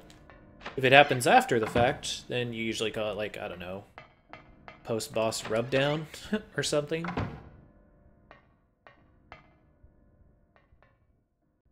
Okay. Yeah, we're gonna go ahead and go back and save. Because I don't know for sure if there is a save point on that end. So we're gonna go here. And we'll make a left. Go to the infirmary, which should be right here. And the infirmary has a save point.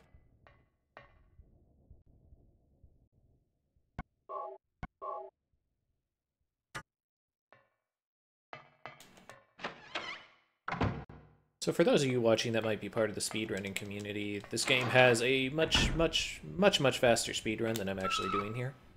I believe most people play it on PC or emulator.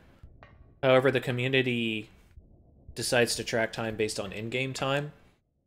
So the version used isn't such a big deal as far as determining fastest times and stuff. But this game is exceptionally short when you know where to go and what these solutions are to any given puzzle. Okay, if I turn it to the left, it goes left. No. It goes left. The other one goes left also. Okay, that makes them both go right also. Okay, what about this one?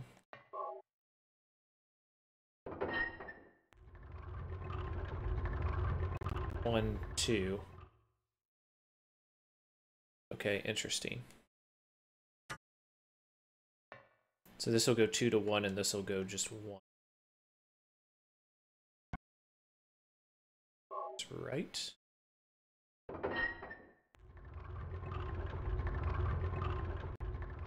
Okay, so it's 2 and 1 for each individual thing.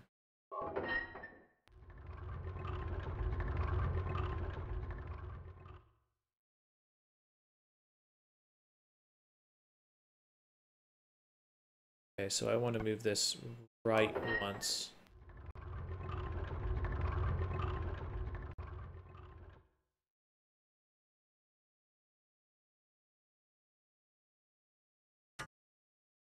Hope I'm doing this right. I didn't want to go left.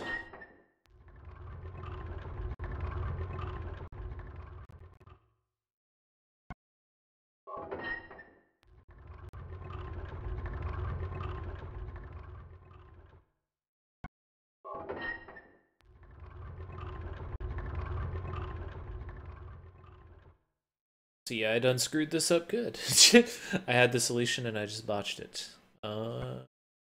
I recover here.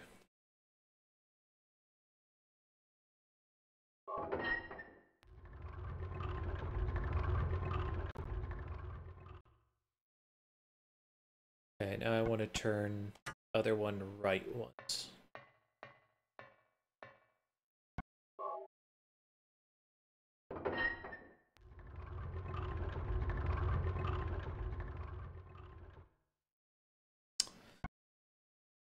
Ugh.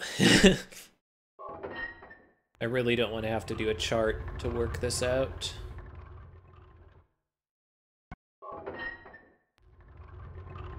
Well, there are 4 prongs, regardless. And only one of them is the correct one.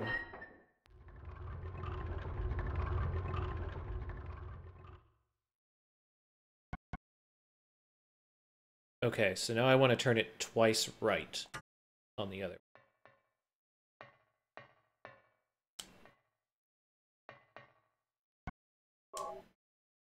Right. That'll go 1, 2. Right. That'll go 1, 2. That should be open. Okay, good. Did it! And now play video game.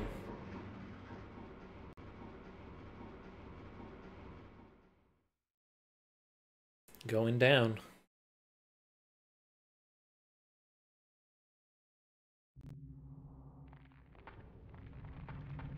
So, immediately just this image of burning on this corpse. Very torturous type of implement. Very jagged edges, everything meant to make you feel uneasy. And here's the most uneasy part. You are in an arena, fighting an enormous monster that you don't know what it does. So, yeah. Deal with that shit, I guess.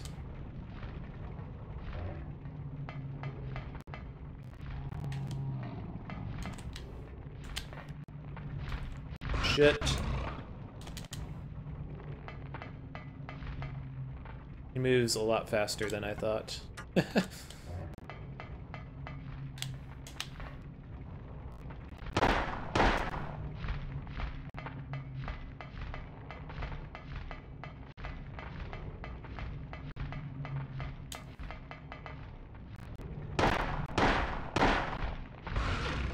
Excuse me, can I run, please? Thank you.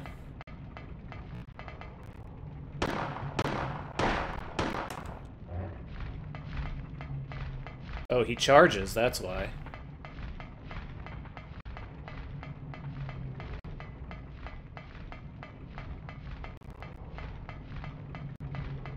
Dude, this nerd is not gonna stop charging until he hits me, is he?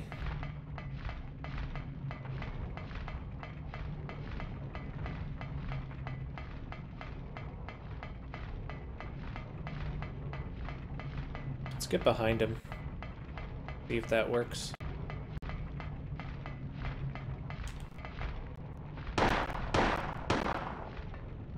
Looks like it might. Okay. Now, we gotta hope that we do this correctly. Don't fear the Reaper.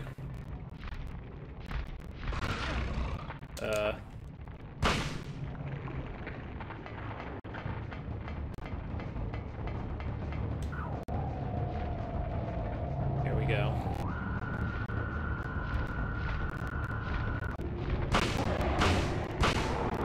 Here we go. And as I mentioned, the clue from that being inside of the library, it mentions how it wanted the thing to open up its mouth. 3 shotgun shells later, you're out of there. Once again, the siren kind of heralding the end of this nightmare scenario. By the way, if I had missed that, or if I, you know, screwed up, I was dead. 1 hit kill.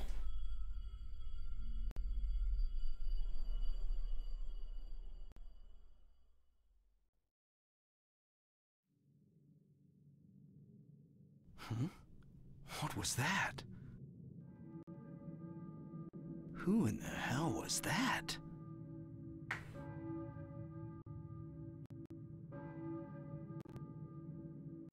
Now we're back in the boiler room.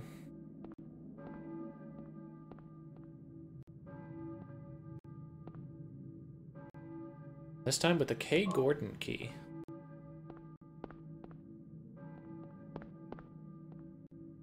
So do we have any tips on what the K. Gordon key does? Found in the school's boiler room. Look. Hill southwest block.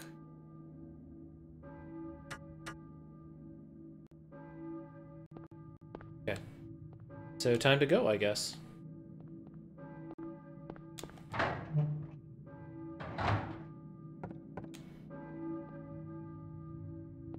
Boiler. Okay, that's blocked off.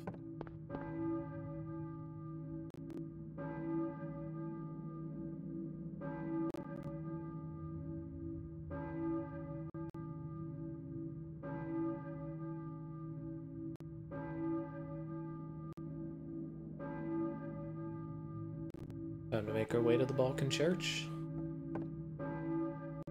Actually want to head down here and see if I can go in that storage room. Don't think so, but just we'll check, right? Yep, locked. Shit's locked.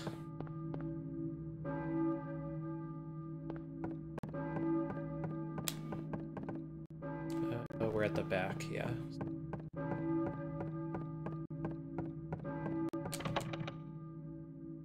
Door's jammed. Ooh-wee. Oh. Okay, I completely mistook where we're at. 'Cause I'm an idiot. There we go.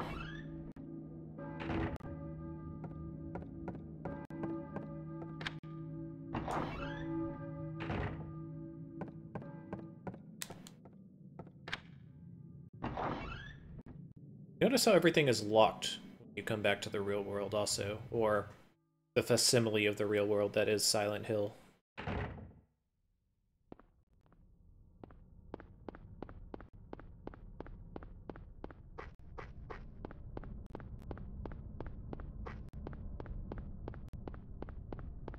Alright, so I don't know exactly what all is around here, so I am going to take a little bit of extra time to explore.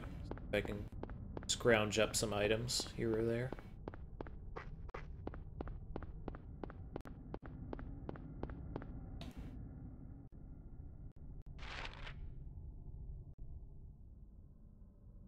Okay, so we are completely cut off on that side. Pretty sure I want to go across the street or to go through whatever side street this is.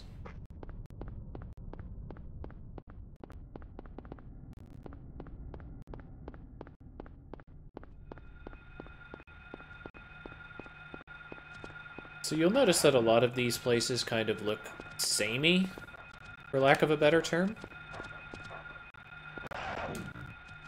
But I mean, that actually makes a fair deal of sense when you think about city planning. Especially in a certain section of a town, and in small towns, they tend to try to keep a similar look.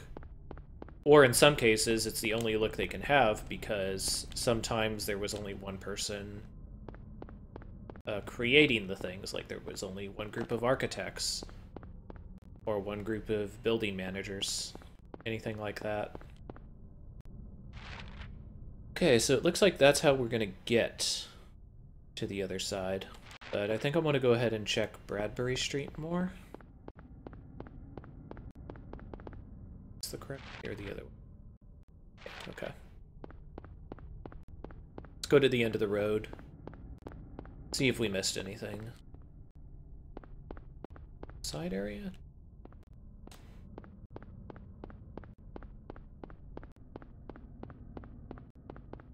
And immediately we're cut off, it looks like.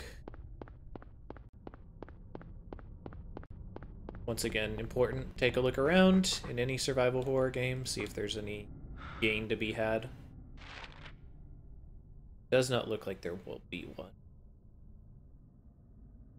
So I could go up and check Block Street, but I get the feeling that's going to be cut off as well. So we're just going to go ahead and take the way the game wants us to go, I guess.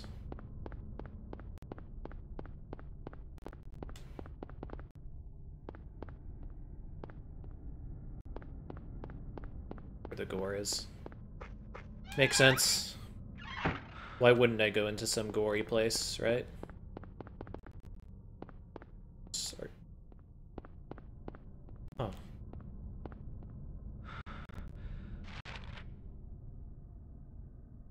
I don't want to go this way.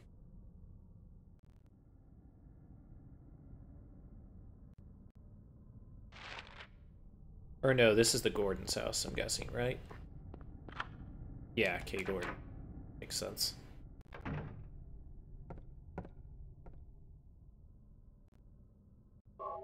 Handgun bullets. Kitchen. There is. There's more handgun bullets. Refrigerator is empty. Man. My refrigerator isn't empty. I might as well be poor.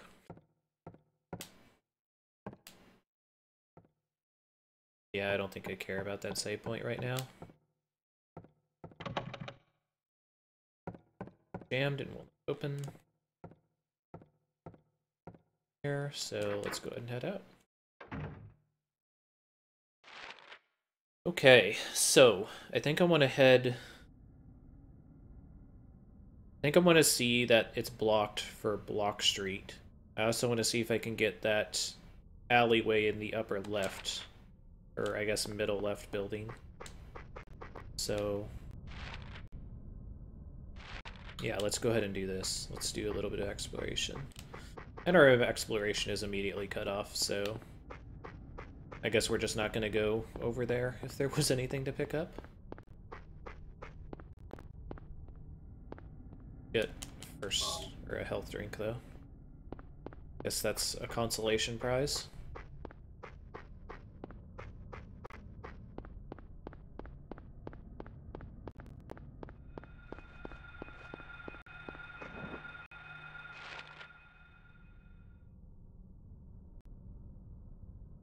Okay, Bradbury, we could head to Block. Alright, here's what we're gonna do. We're just gonna take Bradbury and we're just gonna go until it until it dead ends on us.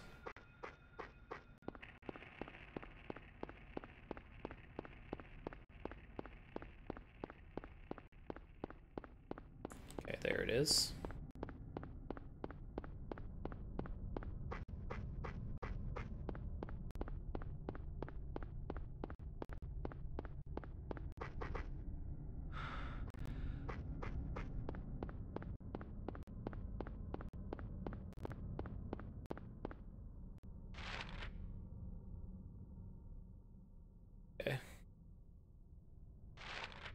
We're gonna go this way in case there was some items on the other side of the chasm.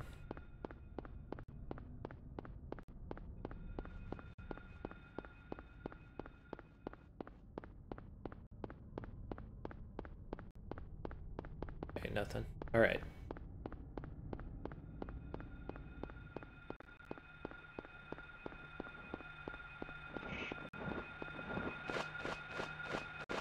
Bird, stop it. Stop it, bird. Stop it.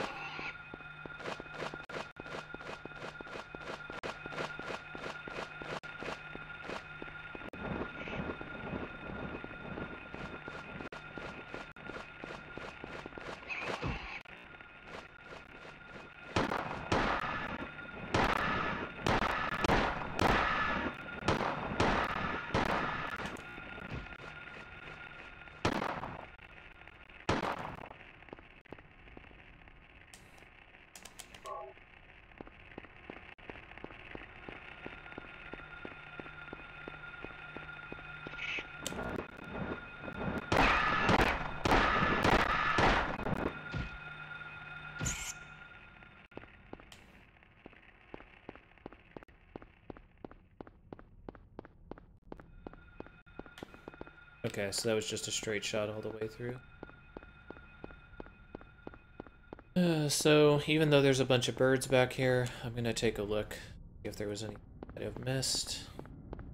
There are a lot of nooks and crannies in this section, it seems like. Places where items could be hidden.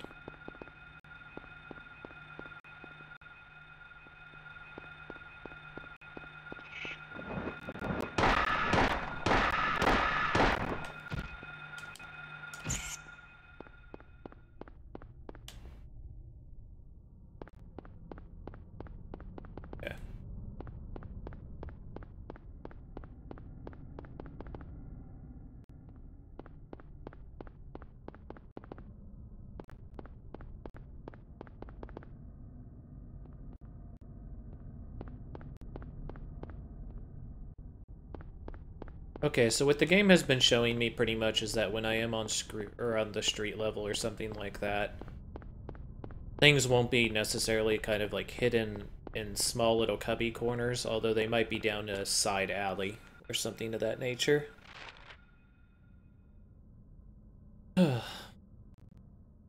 Alright, so let's go ahead and see where Block Street would have dead-ended, I guess. Okay, it would have been fairly quickly. Get out of my face, dog.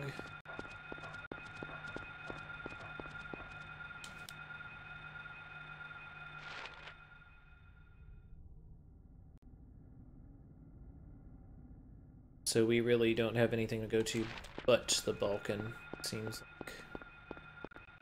I will be taking this slight side road just to see if there's anything outside of this chasm.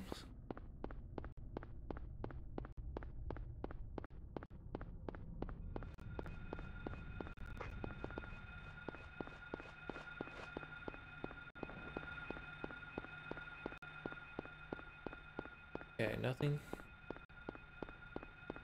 And I'll be heading straight down to explore this side as well.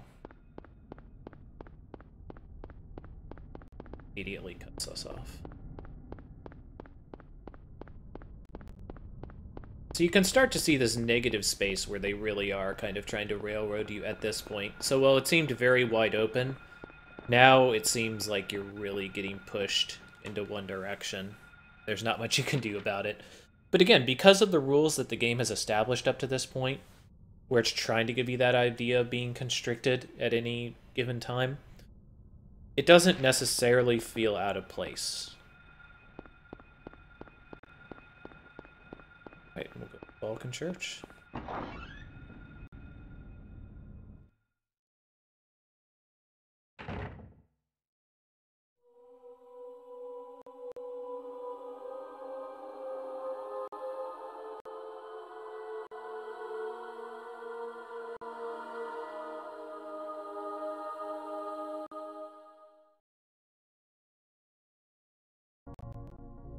Were you ringing that bell? I've been expecting you. It was foretold by gyromancy. What are you talking about? I knew you'd come. You want the girl, right? The girl? You're talking about Cheryl. I see everything. You know something? Tell me. Stay back. Nothing is to be gained from floundering about at random. You must follow the path. The path of the hermit concealed by Flauros. What? What are you talking about? Here, the Flauros, a cage of peace. It can break through the walls of darkness and counteract the wrath of the underworld. These will help you. Make haste to the hospital before it's too late. Wait! Don't go yet!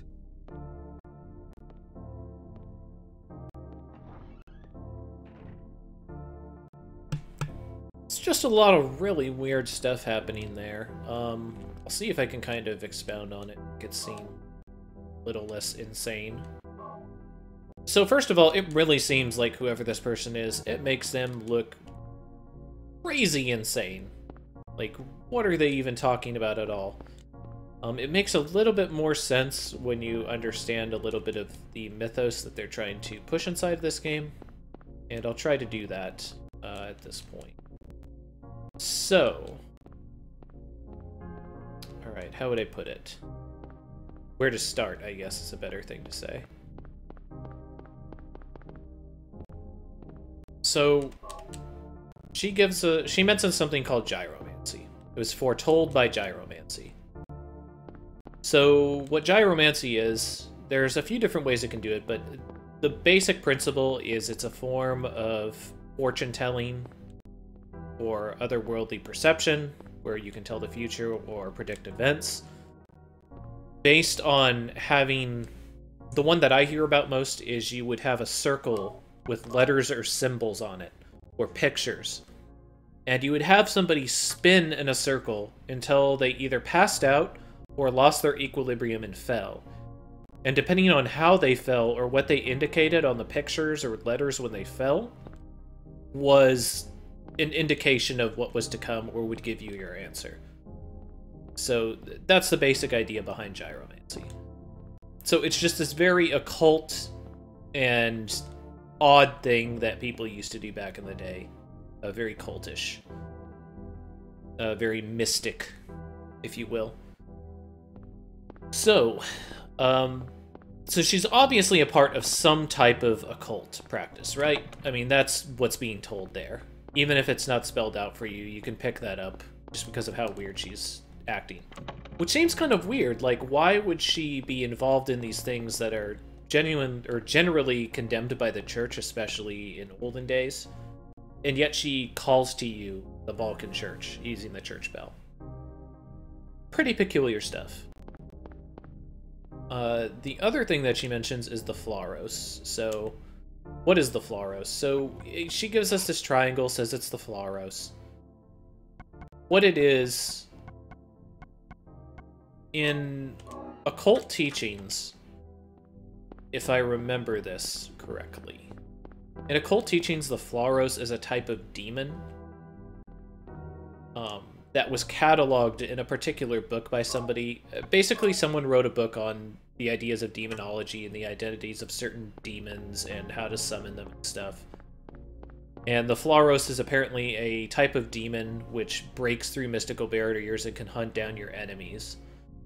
So the fact that she is talking about this very occult stuff, and she gives you what she calls a demon that can break through barriers or slay one's enemies, or make them vulnerable, is very peculiar, especially to meet them in church. And that's on purpose. So don't think that that's just kind of thrown in there or overlooked.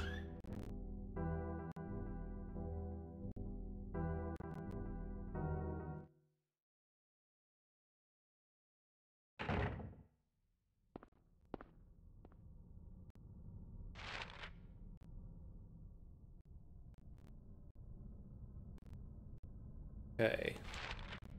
Taking a look, seeing what I can pick up on. So I think I want to head to the gas station, because I'm sure that there's stuff there. Normally the gas station would have a dual purpose if you have a clear game. You would use it in order to gain access to a couple of the special weapons in the game.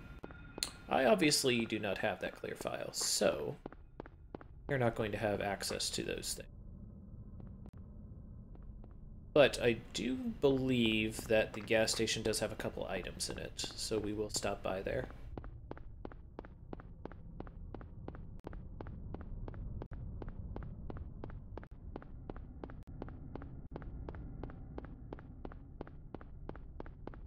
Man, that walkway is not having the best of days.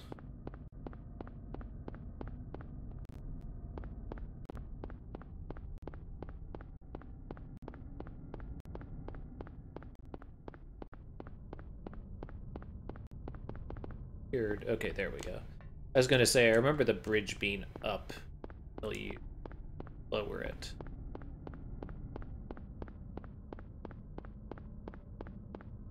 That just kind of confirmed my suspicions on. However, we are not going to find the way to lower the bridge over here. I think you find the way to lower the bridge at the gas station, so... Backtracking, boys.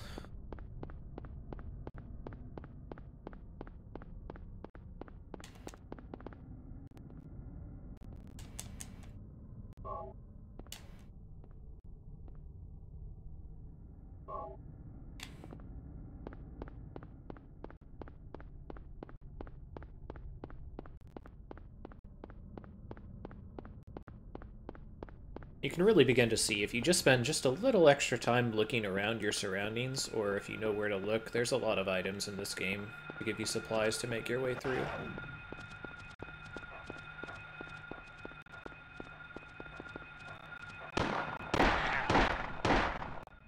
I've mentioned a couple times, sometimes you don't need to necessarily starve the player of ammunition and everything to make a survival horror game. I think that it helps out a lot, and I think it is a cornerstone of survival horror, but sometimes just the illusion that they're starved it can be enough. Like, I'm being very thorough with my searching, and I kind of understand the rules the game is pushing out to me, and where I should be looking for ammo. You can't expect every player to have that. So, I guess the general outlook on game design from that perspective is, if they're searching this much for items, they're either using them a lot, or they're worried that they're going to need them, or that they've wasted items, and they feel they need to recoup them. Any of those seems to be a pretty reasonable assumption, and a reason why you might add this many items to the game, when you should be starving a player. I guess what it comes down to is it's like, maybe the player is already starving. So, lay some breadcrumbs here and there, so that they can get through the game. I mean, what good is your game if the player never gets to get through it?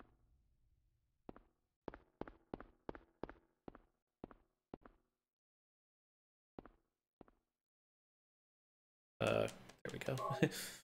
Wasn't letting me pick that up there.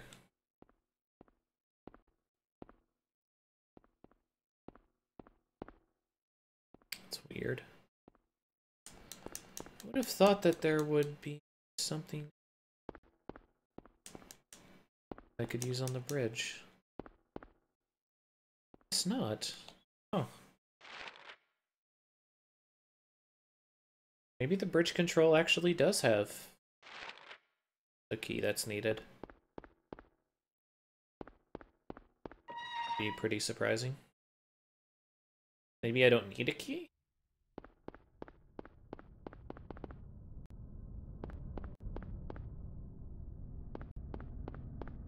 But yeah, as a side note, this is where you would fill up to get gasoline. So the chainsaw or the rock crusher, I think it's called, or rock drill. Alright, let's go to the bridge control.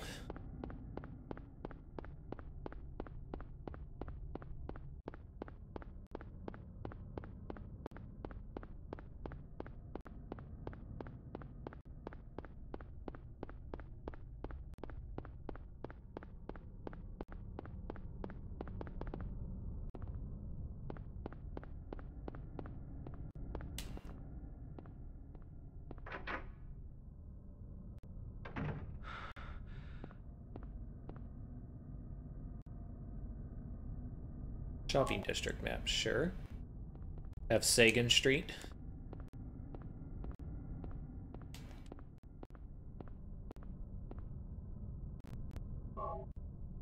Sure. Keyhole in the control panel. Did I get a key? Oh yeah, I got a key inside the church, didn't I? Yeah, here we go. Solving the problems, do it together.